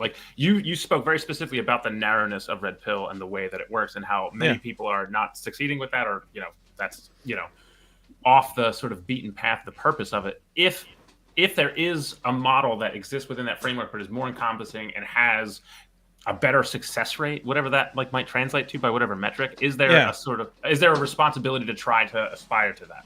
No. Okay. Your personal responsibility is key. You are responsible for your own life. As soon as you offload that to somebody else, that's when people do stupid things. Here, good example too, Wait, I Brandon. don't Husbands. think You know husbands who have wives that do all the cooking and cleaning and dishes and all that stuff, and then the husbands become functionally useless at it? I've been guilty of it myself a couple times. Yeah, if somebody's doing everything for you and taking responsibility for you, you're not going to do anything for yourself. Right. So Yeah. the only Well, way this that- works that's is if you're obviously you're on true. your own. This is why I think frame is so important, because for me, I love to cook and I will cook for my wife as well. But I'm still completely functional as a guy. I don't need my wife to do anything for me other than maybe occasionally clean or something like that. There you go. Nice. Well, so the way I'm Beautiful thinking plug. about this is I always think about things like a chemist. Like this is the kind of the problem. And in like an ideal world, right? If there's 10 medicines for some condition, disease you have, and one of them works better, is more expensive, you have choice, and you have kind of this sort of like economy of what is going to be the best pick, all the sort of factors that are going into it. When you're looking at information in isolate, I agree completely. Like it's you're looking at this, you're evaluating on an individual level. That's up to you. I think that I start to have not necessarily an issue, but I see something happening with models where people see good things in a model and then kind of are more inclined to blanket accept other things in the model because other aspects work for it, and then that becomes, it's now to me that's like one of the medicine choices. But if we have medicine that does the exact same thing and is better, we'll get rid of the old medicine, or at least we should, right? Like that's the kind of, Like, you're basically saying that if there is another medicine that is better than the red pill, would you accept it? that it's still Yeah. that does nothing to contradict what the red pill Yeah. is saying in the positive, but it has peripheral benefits and like, oh hey, like we're gonna get you here, but we're also gonna be like, hey, by the way, like don't hate. See, I think you're thinking about the red pill thing as a medicine. It's not. It's more of like the But scientific people are method. treating it, they're using it. Yeah, like well, a people are stupid. Yeah. For some reason, atheists seem Thank to you. take atheism and make it into a god. You know what I mean? You know that? Yeah, Like they make atheism. it, they make it atheism- into a belief. They make their whole personality. People will cargo cult anything. You can't stop it. It's part of the human condition, and it's just that we have a saying: "Let them burn." Yeah. Somebody's going to fuck this up, and there's nothing you can do to stop them. This is also Have to why let I 'em think people who tend to learn red policy do really well in politics, because you're able to observe people's psychological behaviors from like an outside view, and you realize, oh, like this is just innate to the human condition. Like when I see people saying the left wants you dead, or they start inserting, insert this about insert group here. Yeah. You begin to notice like, oh, this is just people being people. Like people are just gonna Kayfabe. do this no matter what. Exactly. I mean, But here's the thing, too. So back to your question about the pills and that. Well, if there was something that was better, would you take it? Well, it would just become red pill, because red pill isn't a thing. If marrying the high school sweetheart virgin trad wife gave you a lifelong happiness thing, we'd pivot in a heartbeat. But it doesn't work, and that's why we don't. And so that's why it's not really it's why it's hard, because you have to explain it as if it's a brand, but it's like above brand, if that makes sense. I know it's a Yeah. weird way to describe it. I mean, Can I I think that's where the water's getting muddied, right? Because Well, Oh, totally. and it So isn't. Nobody's saying it's not cognitively hard to like keep this concisely in your head, or to not fuck it up and make yourself a Sneeko brand out of it. It's absolutely possible, but that's not a fault of that's a fault of us as humans. Like, you could have called this anything. It could have been anything. Religion's the same way. Christians now are horrible. They're not Christians anymore. A lot of them are just like Matt Walsh. They're wearing it as a skin suit. But is that Christianity's fault? Is that the Bible's fault? Or is that Matt Walsh's fault? agree. I guess I have a question that's relevant to this. Like, this is such a fucking dig that's like far out there, and it's like an extreme caricature. So I don't hate if you don't like this, but You ever do say you that? think that drug dealers hold any responsibility for addiction? No. I mean, that's me. No, I see what you're saying. I mean, You know what I mean? generally, Like- like my surface answer is no, because Right. they aren't forcing people to take it. Right. But at the same time, they know that addicted people are good customers. So are they? Yeah, I get where you're going with that one. I don't know what to tell you. Nobody No, ever I know. claimed that I I'm supposed to be a mean, good guy. I get you. Can I'm not I- trying to Hold on, swing an axe the at you. druggie, I'm just- the druggie still has to pursue the drugs. Like they already have a pathological thing about them that's going to lead them to do drugs. Well, so isn't it Yeah, but that's all the about thing. Like, if there was no personal drug dealers, then nobody would get responsibility? hooked on drugs. Yeah, it's personal It's responsibility. it's a chicken or the egg. Then, at Right. that point. Yeah, well, but then maybe the problem is that a lot of these people aren't realizing that like it comes down to their own personal responsibility, because they are looking at this red pill content as like gospel. Yeah, well, a lot of Literal gospel. so much of this like, just boils down to this guy's a retard. What do you have to say about that? I'm like, well, he's retarded. What do you want me to say? yeah. If it's not this, he's Exactly. going to fuck up something else. He's going to be going Well, doing okay. crazy shit He with didn't religion. he didn't. He'll need be in the man's black first pill. He'll be an permission. incel. He'll be on. Well, what's the I other goofy actually thing? was with something MGTOW. I almost Yeah. made a tweet about this, is like, when does the transition happen when the red pill becomes black pill? Because I think that a lot of these people that start out red pill end up black pill and end up thinking that the- When all you read women too are much and trash. do too little. What is Everyone's Okay, black so trash.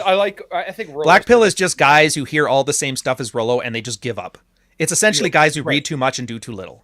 Is Well, it and incel? this is what I think Rollo had said it once. That like if you scratch deep enough under the surface of the black pill, eventually you'll find the blue pill, because they just weren't willing to accept the conditions of the game. Yeah. I mean, Too many this isn't. colors. Why do all billionaires have They- lifelong marriages and all failed marriages fall into lower financial? This isn't true. Elon Musk is divorced. Fucking Gates. Bill Yeah, Gates money- is divorced. What are you talking about? This is Dude, just like if money made factually love- not true. And it's funny because this guy was here at the beginning talking about how this wasn't stimulating because we were only scratching the surface. Then you come with this. Come on, bro. You can do better than this. Gotta let it simmer. It's the Lots of passion that billionaires simmers. are all divorced. Like, find me a billionaire that isn't divorced. I'd be shocked. Money Like, what- doesn't make love. It never did. Yeah, well, that is true. And I also think that a lot of people take certain red pill content to act like money does, and that women are attracted Whose? to resources and success. yeah. Oh God, do you really want me to go down that rabbit hole? Like, I'm fine I with don't even naming have names. receipts. I'm not. I would say. Well, it Andrew depends Tate, because what Sneeko, is yes. Pearl. Well, then they're not red pill, right? Joker. There yeah, you yeah. go. Yeah. Okay. No, they're We've not. circled the So, wagon. so one thing I wanted to mention, we talked about it briefly, and I never really got a very clear answer on this because this is talking about how feminism is a sexual strategy, Yeah. puts women in the position where they can find to select mates to determine when they want to switch mates to locate and achieve the best DNA possible, which I honestly don't even agree with this in regards to The feminism. statement has been refined in a couple years. It's weaponizing the male protective instinct for female benefit. I think that's the more succinct way it's been put lately. Yeah, and this says the red pill is men's sexual strategy. Reality is happening, and we need to make sure that we adjust our strategy accordingly, which Yeah. means that the red pill is basically a reaction to feminism. It is like a counter. I wouldn't say a counter, a reaction, yes, because obviously and feminism isn't. It's more environmental than like an ideology too. So there's a whole lot to get into Can you here. not have red pill feminists? Why would you have a male and female and male sexual strategy as adversarial on a macro Well, level? what So you can't if really it's because I care about the individual and it doesn't really matter what your gender is? give her? Because I think that all of that is collectivist bullshit. So, I mean, I guess I go off the fun. I don't get caught up in a lot of the like academic push out. My understanding of the definition of feminism is the same as equalist, right? Where it's like I think all people should be treated the same. That's the bait and switch. Yep. Is that not the case? It's Animal Farm, man. Well, look at it this way. Feminism, completely contradictory. Sex-positive feminists, sex-negative feminists. There's that fourth wave feminism that wants to be trad housewives, and there's the third wave feminism wants to go to the office. There's the first wave one that wants to do this. You have all these contradictory opinions, and the only underlying similarity they all have is a girl wants something, and she is willing to weaponize the male protective instinct to get it. And I can't fault girls for that. It's absolutely working like a charm. It's great. Me Too was a perfect example of that. Girls made so many gains in the corporate world by threatening their bosses. Military. We lost so many admirals and generals in the Canadian military over Trudeau's government. Like 40% of them were kicked out over the worst Me Too accusations. Like one guy had the gall to moon somebody when he was drunk in RMC in the 90s. Do And they you had to think that there cancel his weren't 30-year positive career. gains from Me Too? There was some at the beginning, but like, how does that work? What's the saying? It starts as a cause, turns into a grift, and then becomes you know what I'm talking about?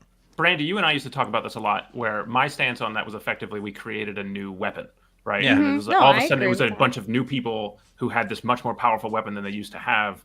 And Yeah, you first go Cosby, Weinstein. Then after that, it gets real fuzzy about how much good it's doing. But I do come because again, that's the fourth wave, third wave, all that kind of like, you know, the lateral like classification within it, but the stance of it, right? The idea that like, okay, I think that, you know, you shouldn't be, because you can break it down in both ways. I am not a staunch like, I understand when I have people on my like team, we get hired and there are gender differences show up because a lot of the times when somebody gets hired, a guy will just be like, give me, like they won't accept the first salary. Women often will, right? These Yeah. are this kind of stats that you see.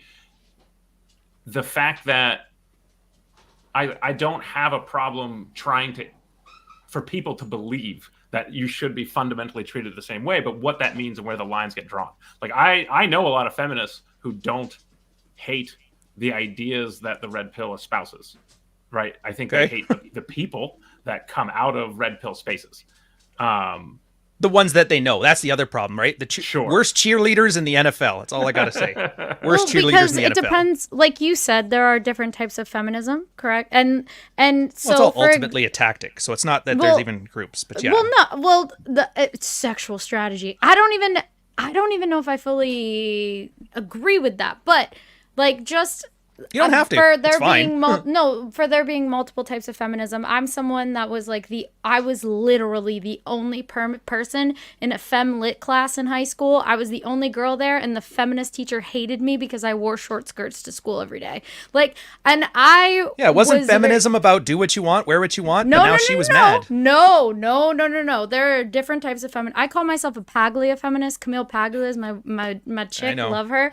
But like, what I mean is that there is different types of feminism, but for me, the feminism that I would identify as is individualist feminist, which means that women shouldn't be treated better than men and they shouldn't be treated worse than men, and men shouldn't be treated better than women and they shouldn't be treated worse than women. That's really what it all comes down to for me. It has nothing to do with any of this other bullshit. Like, I'm not trying to like gain anything from men. I think that like women should just be treated on the same level and not get any benefits for just being women. How's that working out so far? Do you think there should be Well, gender because differences, though? I am a rare. Well, most feminists are not on the same category as me, so I don't know. Like, Not well. My question is, okay, well then, who would define what defines better or worse then? Because if you Whatever girl's in front of you talking. Honestly, no, I'm saying Brandy, I I'm don't even saying mean to that shit on you here, the but it's law. like every girl that I've ever talked to about this always says that they're not like the other girls. And I it's, don't okay. even know. I'm probably like the other girls, okay? And they're all not that's like the other even girls. what I- Nailed it. No, but that's not even what I mean. I mean, individualist know. feminism is actually like a type of feminism that Yeah. I don't know.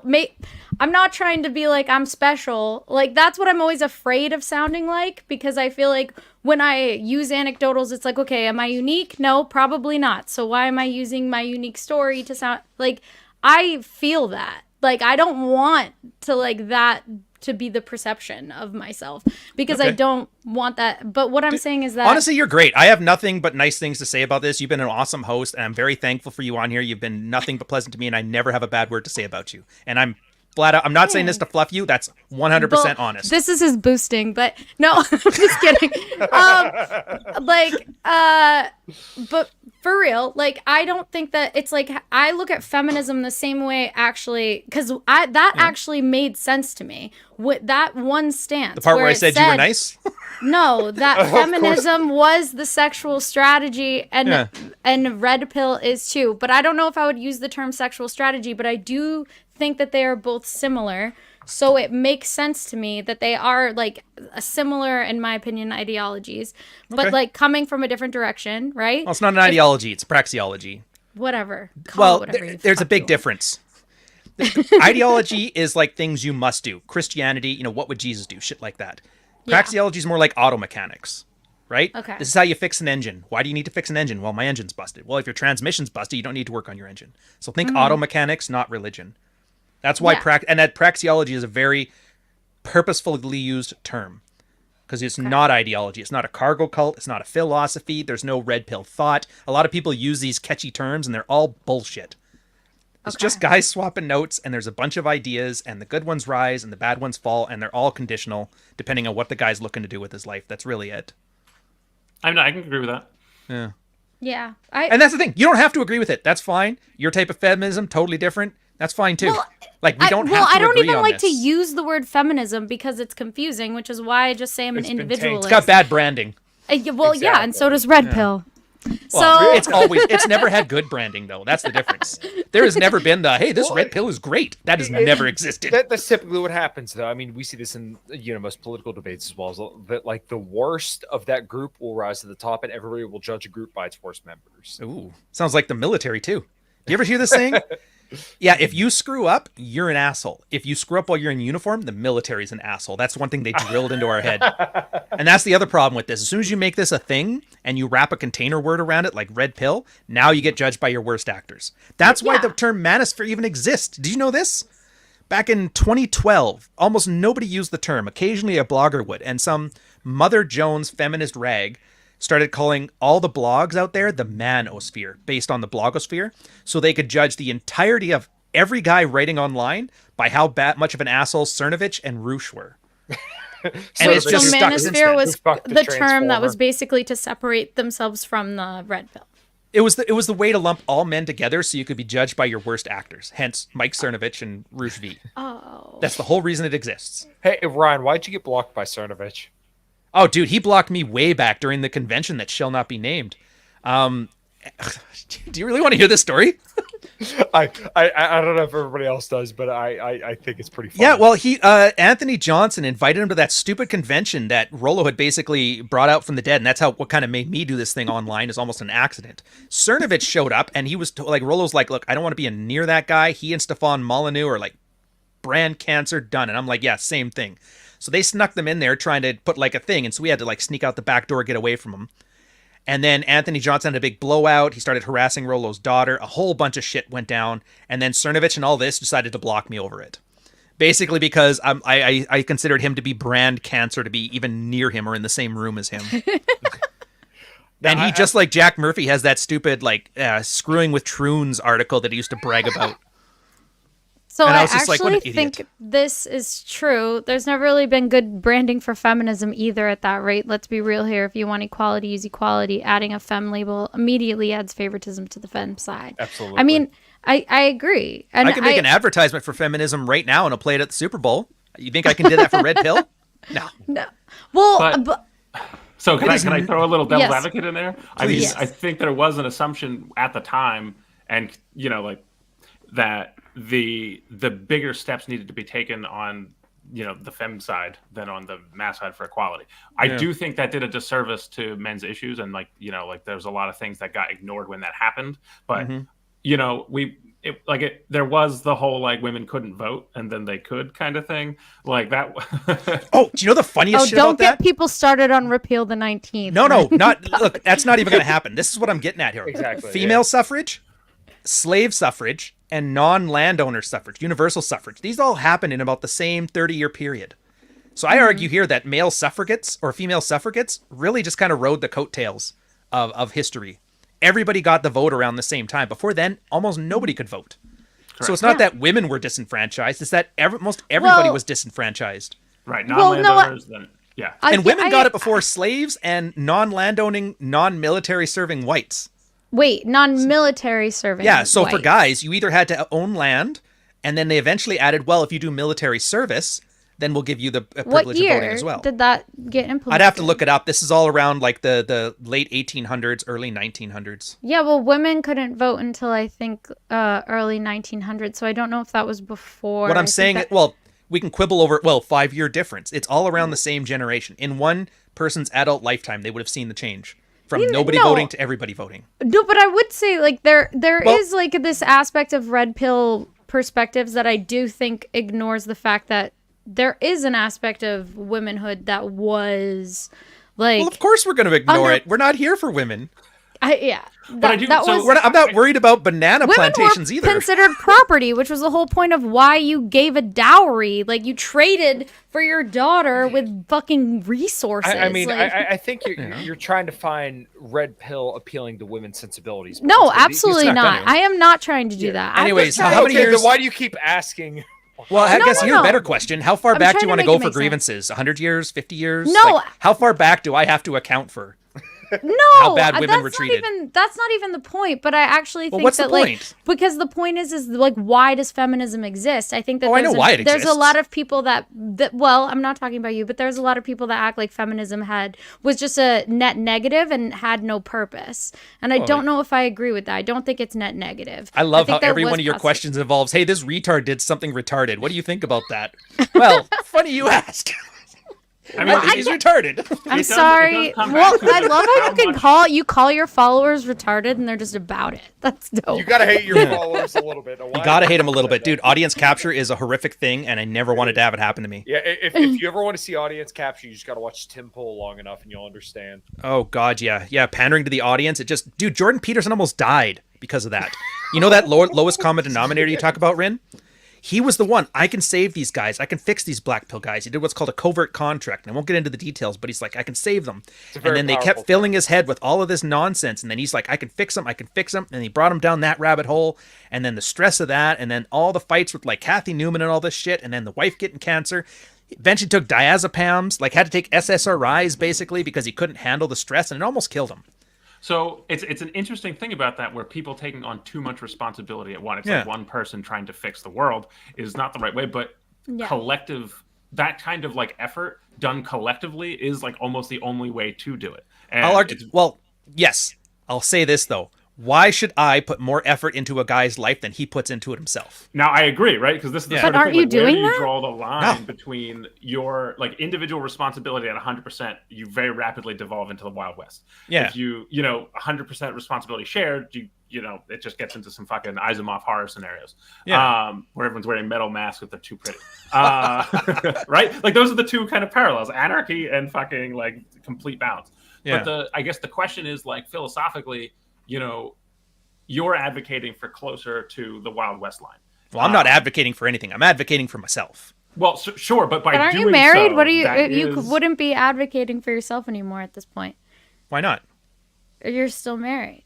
Yeah. You're trying and? to keep the wife in line What? with this ideology. I'm confused. Like, what do you mean you're advocating for yourself? I Oh. pulled that from the stance of like, when I propose this online, this is information I put out the world. What they do with it is their fault, not mine. That's Yeah. an advocation for 100% towards the Yeah. individual responsibility. This is what I did. It worked for me. Correct. Yeah. And I don't have a problem with that. It's one of those things of like, how do we as a society try to better things with, like the kind of framework, like assuming that's a goal. Well, let me answer this with a question. Let's say the red pill didn't exist. Snap your fingers. It's all gone. What are we, whatever the fuck that means, doing now? Because I'll tell you right now, this is the funniest thing. Everybody's like, these red pill is ruining men. Do you know how many groups of people have to fail in their primary responsibility as a society to get there? Parents, teachers, pastors, politicians, every authority figure out there has to essentially fail to the point that a bunch of fucking pickup artists speaking into a webcam like it's 1984 are the tip of the spear. Like, do you know how fucked we are? The fact that I have a voice is not that a is benefit. so black-pilled, though. That but ain't that even comes red. back I am to the like- third of the fourth harbinger of the apocalypse. The fact that I have to be up here ranting about how to like take control of your life, that's fucked. I mean, I agree with that. I think that there is like, it's a cultural problem that teachers, parents, all these sort of things, like, right. Like, Yeah. And they're but all again- acting rationally. That's just it. Nobody's actively trying to fuck over men. It's just that's the byproduct. Feminists are looking out for feminists. Teachers are looking out for teachers. Police are looking out for police. The military doesn't need men anymore, and the ones can't even fight anyway. So, like, nobody needs men, so nobody cares about men, but nobody's mean about it. And that's the worst part. If there was some evil Illuminati feminist conspiracy, at least that's an enemy, and you could fight that. But nobody's at the helm. It's just, this is the way things are going, and it's going to suck for all you guys. But luckily, if this was any other time period, you'd have either died by war or plague by now. So this is like the greatest time ever to be a guy. And guys are just ruining it by acting all doomer, black-pilled. Fuck, I got a little ranty there. That's my bad. like that. No. I was gonna say that, like, isn't the answer just like bringing it, like, decentralizing it back to the individual? And, It like, already is caring- decentralized. Who's the leader of the red pill?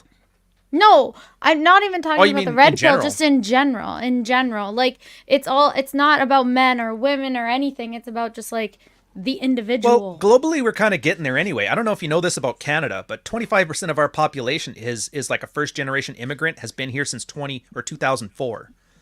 Dude, So don't we get have me kind of like this, started. but we got like a VLAN situation where like the nation doesn't matter. I'm talking to people in an international audience. You are too. You're not Yeah. talking to people from, I don't know, where are you from?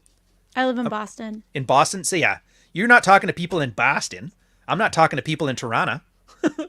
We're talking to people in like Africa. One Ro thing just I went to will say Africa, that for I fuck's know sakes. about Canada So these are all is, individual. Oh, what do you know about Canada? is the fact that, well, I have a lot of people in my stream that are Canadian, and like a lot of them don't have jobs. But maybe Yeah, that that's sounds why about they're right. on Twitch. And like a lot of them, if with their any of you are parents? watching, I'm sorry, but it's weird. They all like live off the state. It seems like a lot Yeah. of them do. Oh, dude, our economy is so fucked. Our housing market is fucked. Our public coffers are fucked. You know, you're a libertarian, right? Yes. You know that whole thing, like mass immigration, fiscal responsibility, social services, pick any two?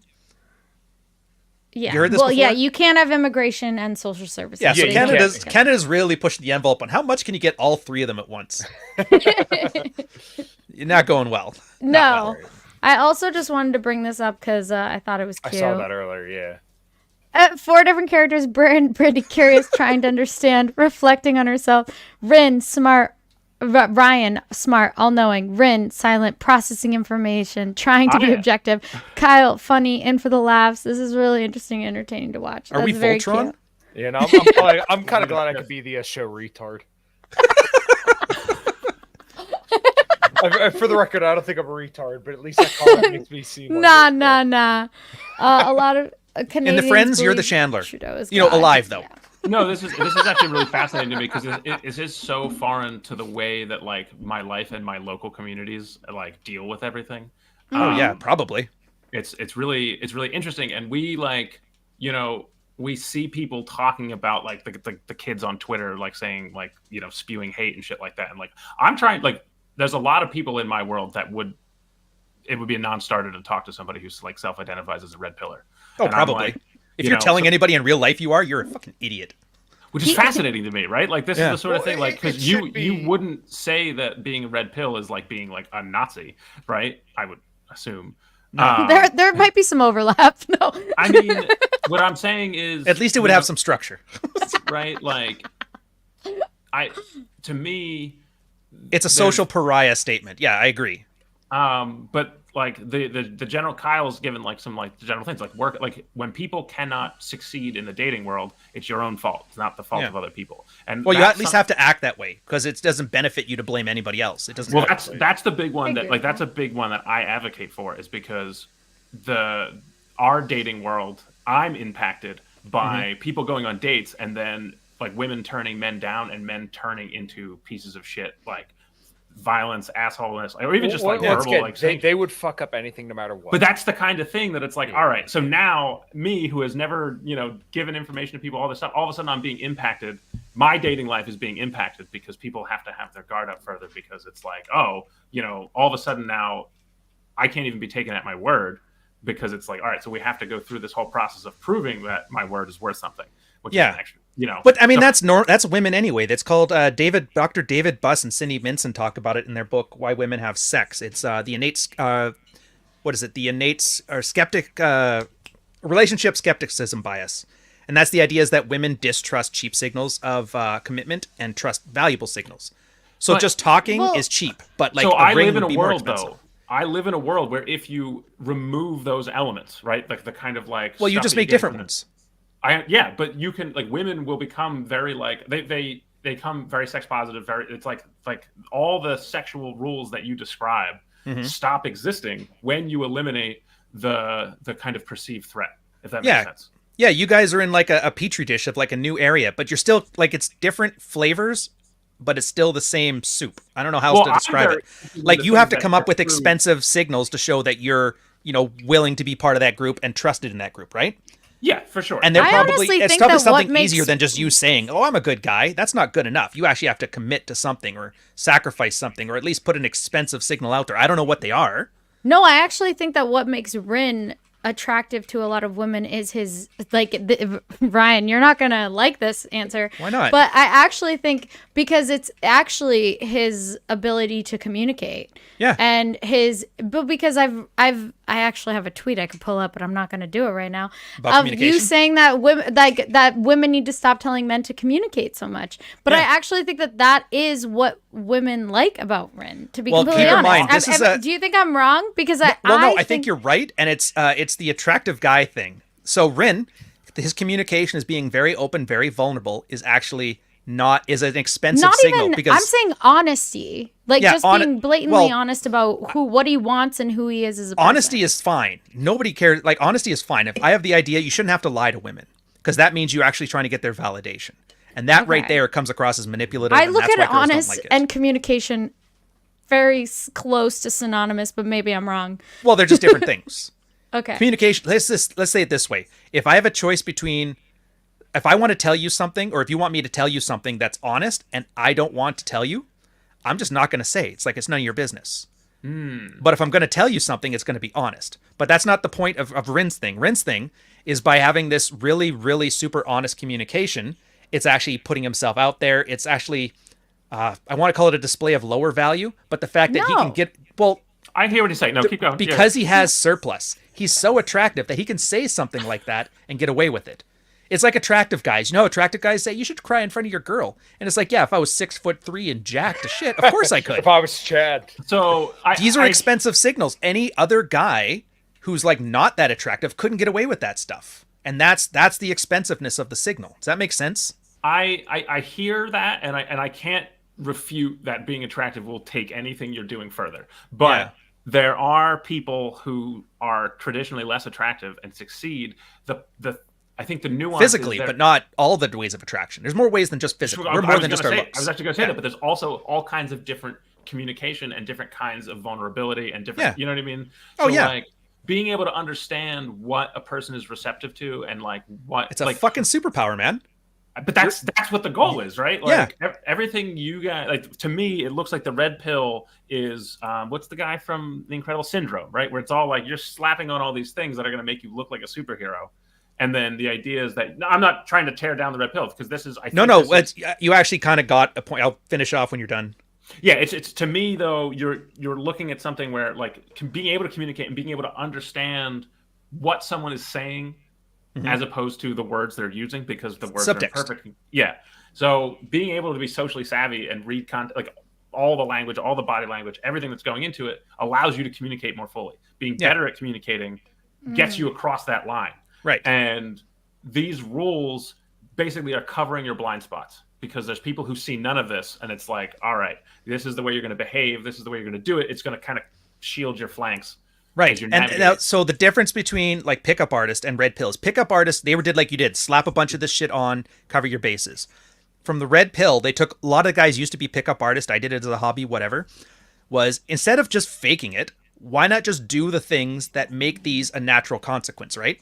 So the things that made you socially savvy and attractive, it was mostly like a partially experience. Maybe it's your learned thing. Maybe it's because you have so much abundance in your sex life now that you're not too worried about losing any individual girl, and it gives you a certain way of swag and confidence when you act. Like all these, but that's the thing. Instead of focusing on the coughs cause colds part, you're just saying, this is what the bacteria does, this is what the virus does. And it's getting the underlying things so that these attractive behaviors become a byproduct. And that's ultimately where it goes. It's not trying to fake anything. But sometimes, like you said, you have to do training wheels. So until you actually are that attractive guy, you're going to have to fake these signals. But this is why they're there. This is why they're important. And these are the things you need to do so you stop faking them, because you can't fake it. You can fake it well, but not well enough. Because girls know. There's 100 individual tells that you don't even know you're doing that girls can pick up on. And you can't fake them. You can try your best, but you'll never get there. So you have to try. And that's why, what do you believe in the red pill? What do you not believe? It's not about belief. Have you tried it? And if you didn't try it, then go try it. And if you tried it and it didn't work, then it's not useful to you. And that's really it. So, I mean, I don't disagree with any of that. And I think the thing that what I worry about is that internalization for the red pill, where it's like, you're going to be the assertive person, you're going to be this kind of these behavioral things. Yeah. And losing fluidity, because there's a right time to be the soldier, there's a right time to be the farmer, there's a right time to be the philosopher poet. And I feel like, there's a danger in my mind of adopting a model that gets you success in one area. And then if circumstances change or culture evolves or whatever the case is, and then all of a sudden it's like you're back to square one. Because thankfully it's not a model, it's a process. You ever heard? No, honestly, I know he has an answer for everything. I do, and actually, I've been killing. You're a wizard with language. So I just know what I'm talking about. I've written 3 fucking books on this, and I've read 50. Because it's all about like what words mean, Yeah. Yeah. But OODA loops are what that part is about. Observe, orient, decide, act. It's it was something we had taken from an artist, Venkatesh Rao, and he stole it from the Air Force. It's basically about air superiority, but the idea is field reports. A lot of guys will write down, I did this thing, trying to accomplish this. This is what worked. This is what didn't. You read through the subtext of it. What details did he put in? What details did he leave out? Does he know where the important details are, or is it just like a big rambling mess? Is he the primary character in his story, or did he write his woman in this as the prime character? All these things you observe what the guy is doing, then he orients himself to a situation, he makes a decision, he acts on it, and repeats the process. And then every time he does this, it refines his ability to write about what he's doing, which will refine the way he thinks about what he's doing, which ultimately refines the way he frames how his interactions go. And this is what you're talking about with fluidity. Once you learn that skill, then it's just you're adapting to, as soon as something changes, you start adapting to that with the same thing. But you're doing it now before your wife takes the kids and moves out of state. You're realizing the signals like really early on, because while you may be in a poly situation or in a monogamous one, or you just got a bunch of plates, but ultimately when a girl is attracted to you or losing attraction, they're going to do the similar behaviors. And that's the kind of stuff you're looking for. And then how you apply it, imagine. Like, you'll apply it in a different way than I would if my marriage starts going to shit, or if one of your girls decides, like, I'm done with you. But ultimately, you have a system that works to get you towards a goal that you're trying to get to. Yeah. And I get it. Like, the theme of this has been, what do you think of these retards? And I'm like, I think they're retarded. And then I don't disagree with you, but... And then it's usually the red pill has a horrible issue with, like, image, which I 100% agree, and it's whatever. And what about those guys that are too stupid to know any better? What do we do about them? And there's nothing you can do. You're never going to be able to fix them. There is... I'm sorry if I'm going too long here, but like there's a bell curve of men. There is this group of men on the one side that doesn't matter what happens. They are going to thrive. They are going to be happy. They're going to be swimming in poon. It'll be great. Yep. You could put them in Stalinist Russia and they'll be fine. There is this side over here that doesn't matter what happens. They're just food for the fodder. They need to be in a war because they are useless and they are never going to amount to anything. And then there is the middle of the bell curve, which is average people, where you put them in a certain societal situation and they do okay. What's happening now, though, the way our information society is working, is that curve is being pushed so that more guys are being added to that ain't gonna do shit with their life. And that sliver of guys who could have made it, but the environment isn't working for them now, those are the only guys that are actually benefiting from this. It's a very small niche, and I get that. But that's the thing. That's your market. That is the people that can be affected by this. You can't affect the guys to the left of them, and the guys to the right of them will just think it's cringe. And how do you guys not know this? And it's fucking embarrassing. You just have to accept it. That's just the way it is. Brandy, pull up that one clip I sent you, the one where Ryan was talking about women's reputation. Do you know which one I'm talking about? Mm-hmm. I don't even know what one you're talking about. The part is where I know everybody keeps talking about themselves red pill, but they're still talking about holding bitches accountable. It's like, I don't know what to tell you other than, like, you really aren't red pill at all. You don't know shit because you still haven't accepted the nature of women. Yes, their reputation to them is just as important as your balls are to you. Don't kick it. Don't stomp on it. Don't flick it. Put your mouth on it, but be subtle, but be soft, but that's it. Don't fuck with them. Actually, that's a pretty good way of thinking about it. Women think of their reputation like guys think of their balls. And even the littlest bit of damage, and you're going to throw up. Who the hell put that guy on a microphone? What was that horse shit? Perfect clip. Perfect clip. I mean, well, what an idiot. I guess but I don't know if I think that just women care about their reputation. I think both do, men and women. I don't think it's just a woman thing. Yeah, but I'm not fucking men, and most of the guys that listen to it aren't fucking men, so it doesn't matter. Okay. Yeah, it's just out of scope. I guess. Okay. All right. That makes sense. Yeah, that makes sense. Yeah. I mean, this has been a very fucking interesting conversation and very. I find all of this stuff very intriguing. Did you expect any less? Yeah, I love talking about this stuff. Obviously, dude, I love you brought Ryan here because you have been the critic that I have been waiting for 5 years to come in here and have some really smart shit to say to make me think and to think like. Where the fuck were you, bro? You mean Destiny wasn't that guy? Oh, I mean, this is what Brandy and I like. Brandy and I disagree on so many different things, but we are very capable of changing each other's minds, which is why we like get along. So it's like I want to hear good arguments and things like that. I'll see those sort of things. I think I'm not educated on any of this. This is all of my like life experience comes from School of Hard Knocks. So it's always fascinating to me to like talk to somebody who has read and like knows theory and philosophy about how this works, and I can only apply it to, I've done some reading and I have some like, I've tried to like. Well, you haven't needed to. Correct, but it's always been very like focused on me, which that was the point.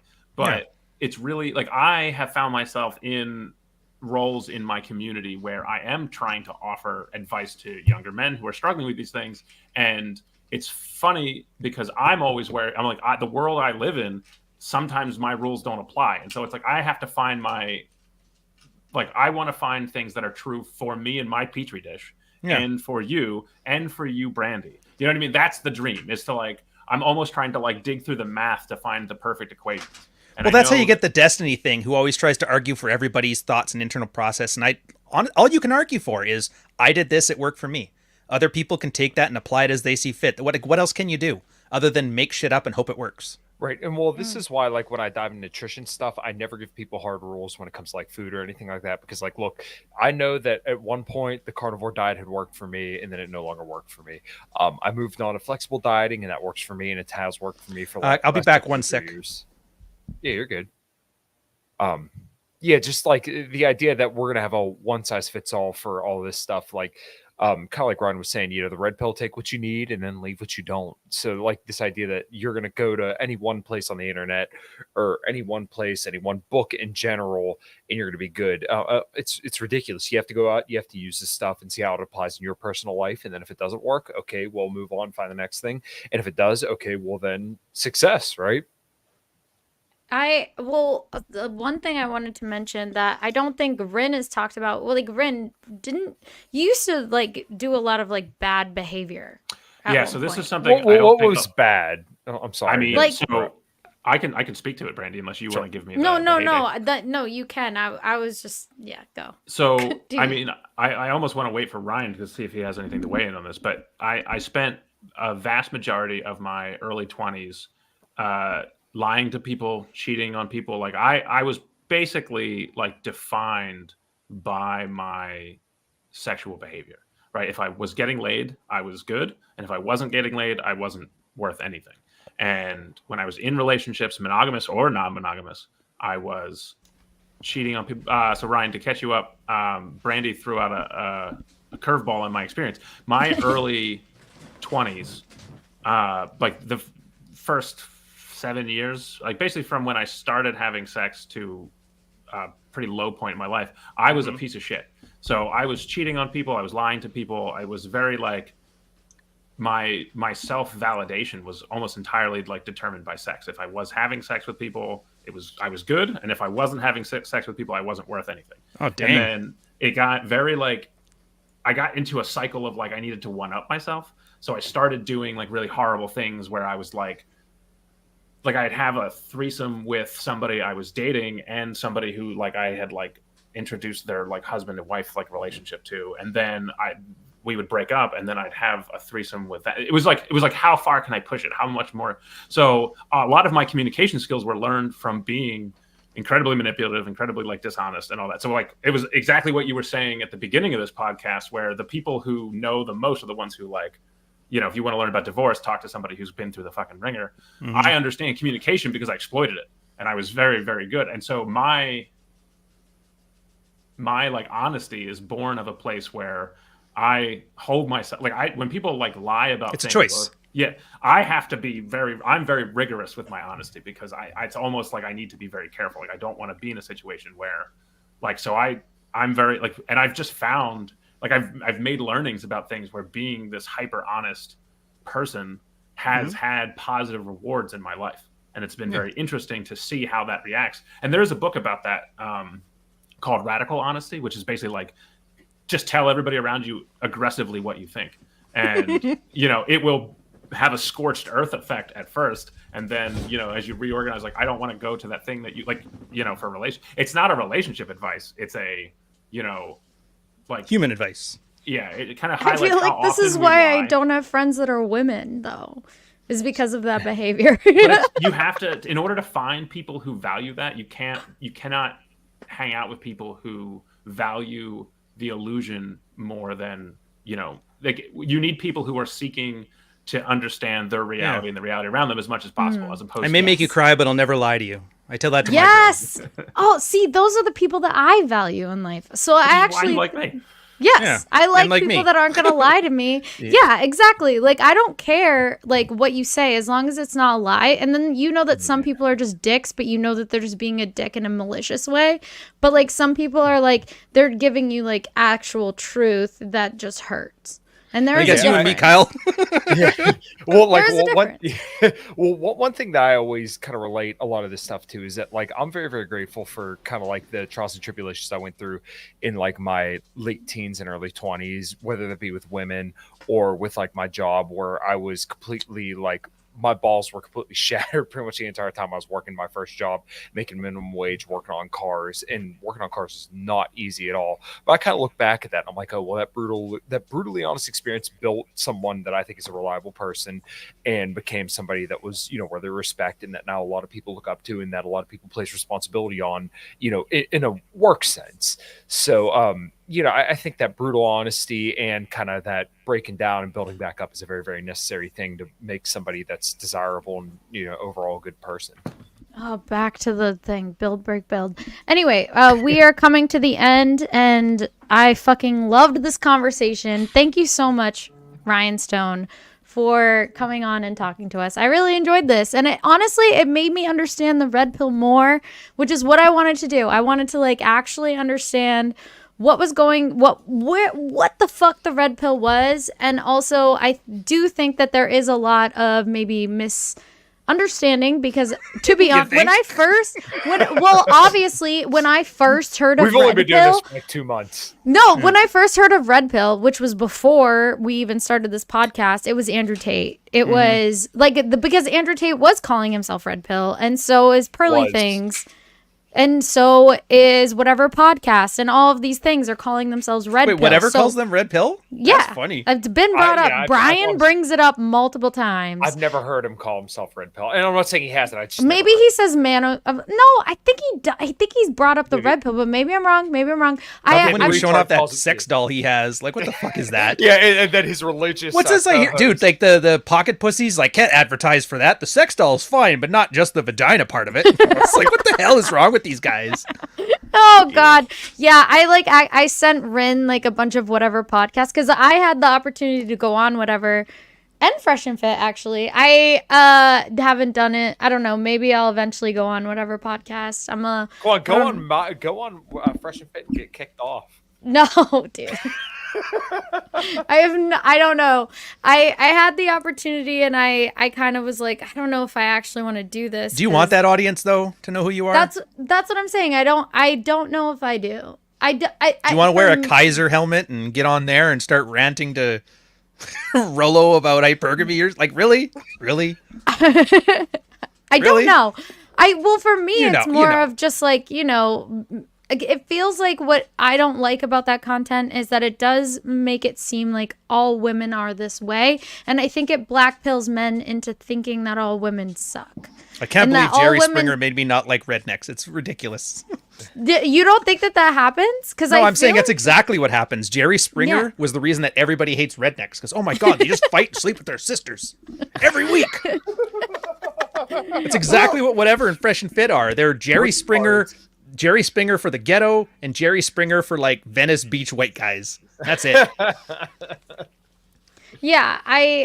So that I think is, I want to do it for sure. I guess I would be nervous that maybe I wouldn't articulate myself correctly and like end up getting like in one of those horrible clips.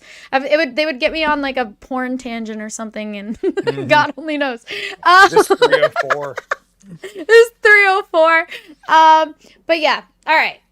This was amazing, and I really fucking appreciated it. And thank you guys for hanging.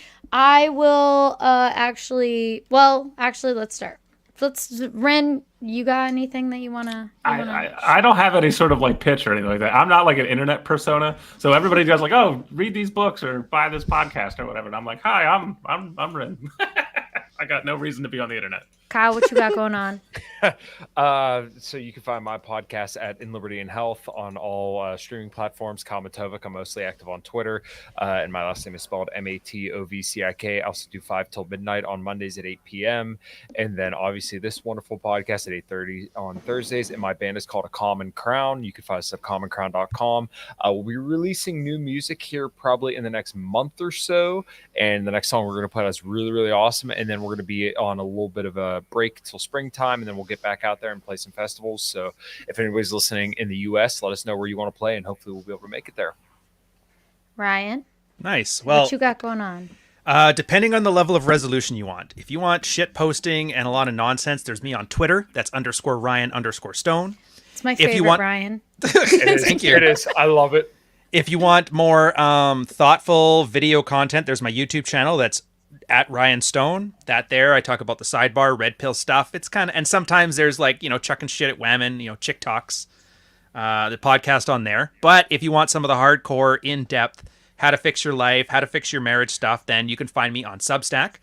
Or you can get my books on Amazon. I have one, Fuck Files, 15 Lessons from a Decade of Women, and Praxiology Volume 1 Frame. Volume 2 is almost out. My editor just got me back the draft and finishing it off before Christmas. And that'll be Praxiology Volume 2 Dread. Everything you need to know about being taken for granted in a sexless marriage and what you can do about it. And that's the easiest ways to find me. That. Maybe next time. Next time we're going to talk about that. Oh, I'm done with that topic. I can't stand to look at this. A year. I'm done. Just read it and leave me alone. Well, I will be actually streaming again, Hot Takes, in about a half hour. We'll probably talk about more political shit because, I'm going to go a little libertarian on all your asses in about 30 minutes. If you want to come back to Twitch, come hang out. And thank you all for hanging. I also just wanted to bring this up because this is a very nice comment. Hi, Brandy. Please, much more of these panel podcasts more often. Twitch desperately needs forums for intellectual discourse, comparative and contrasting ideologies to be presented and flourish. It is so refreshing compared to the abundance of restrictive ostrich type of streamers and streams out there. So thank you for this. GG's. Bye, guys.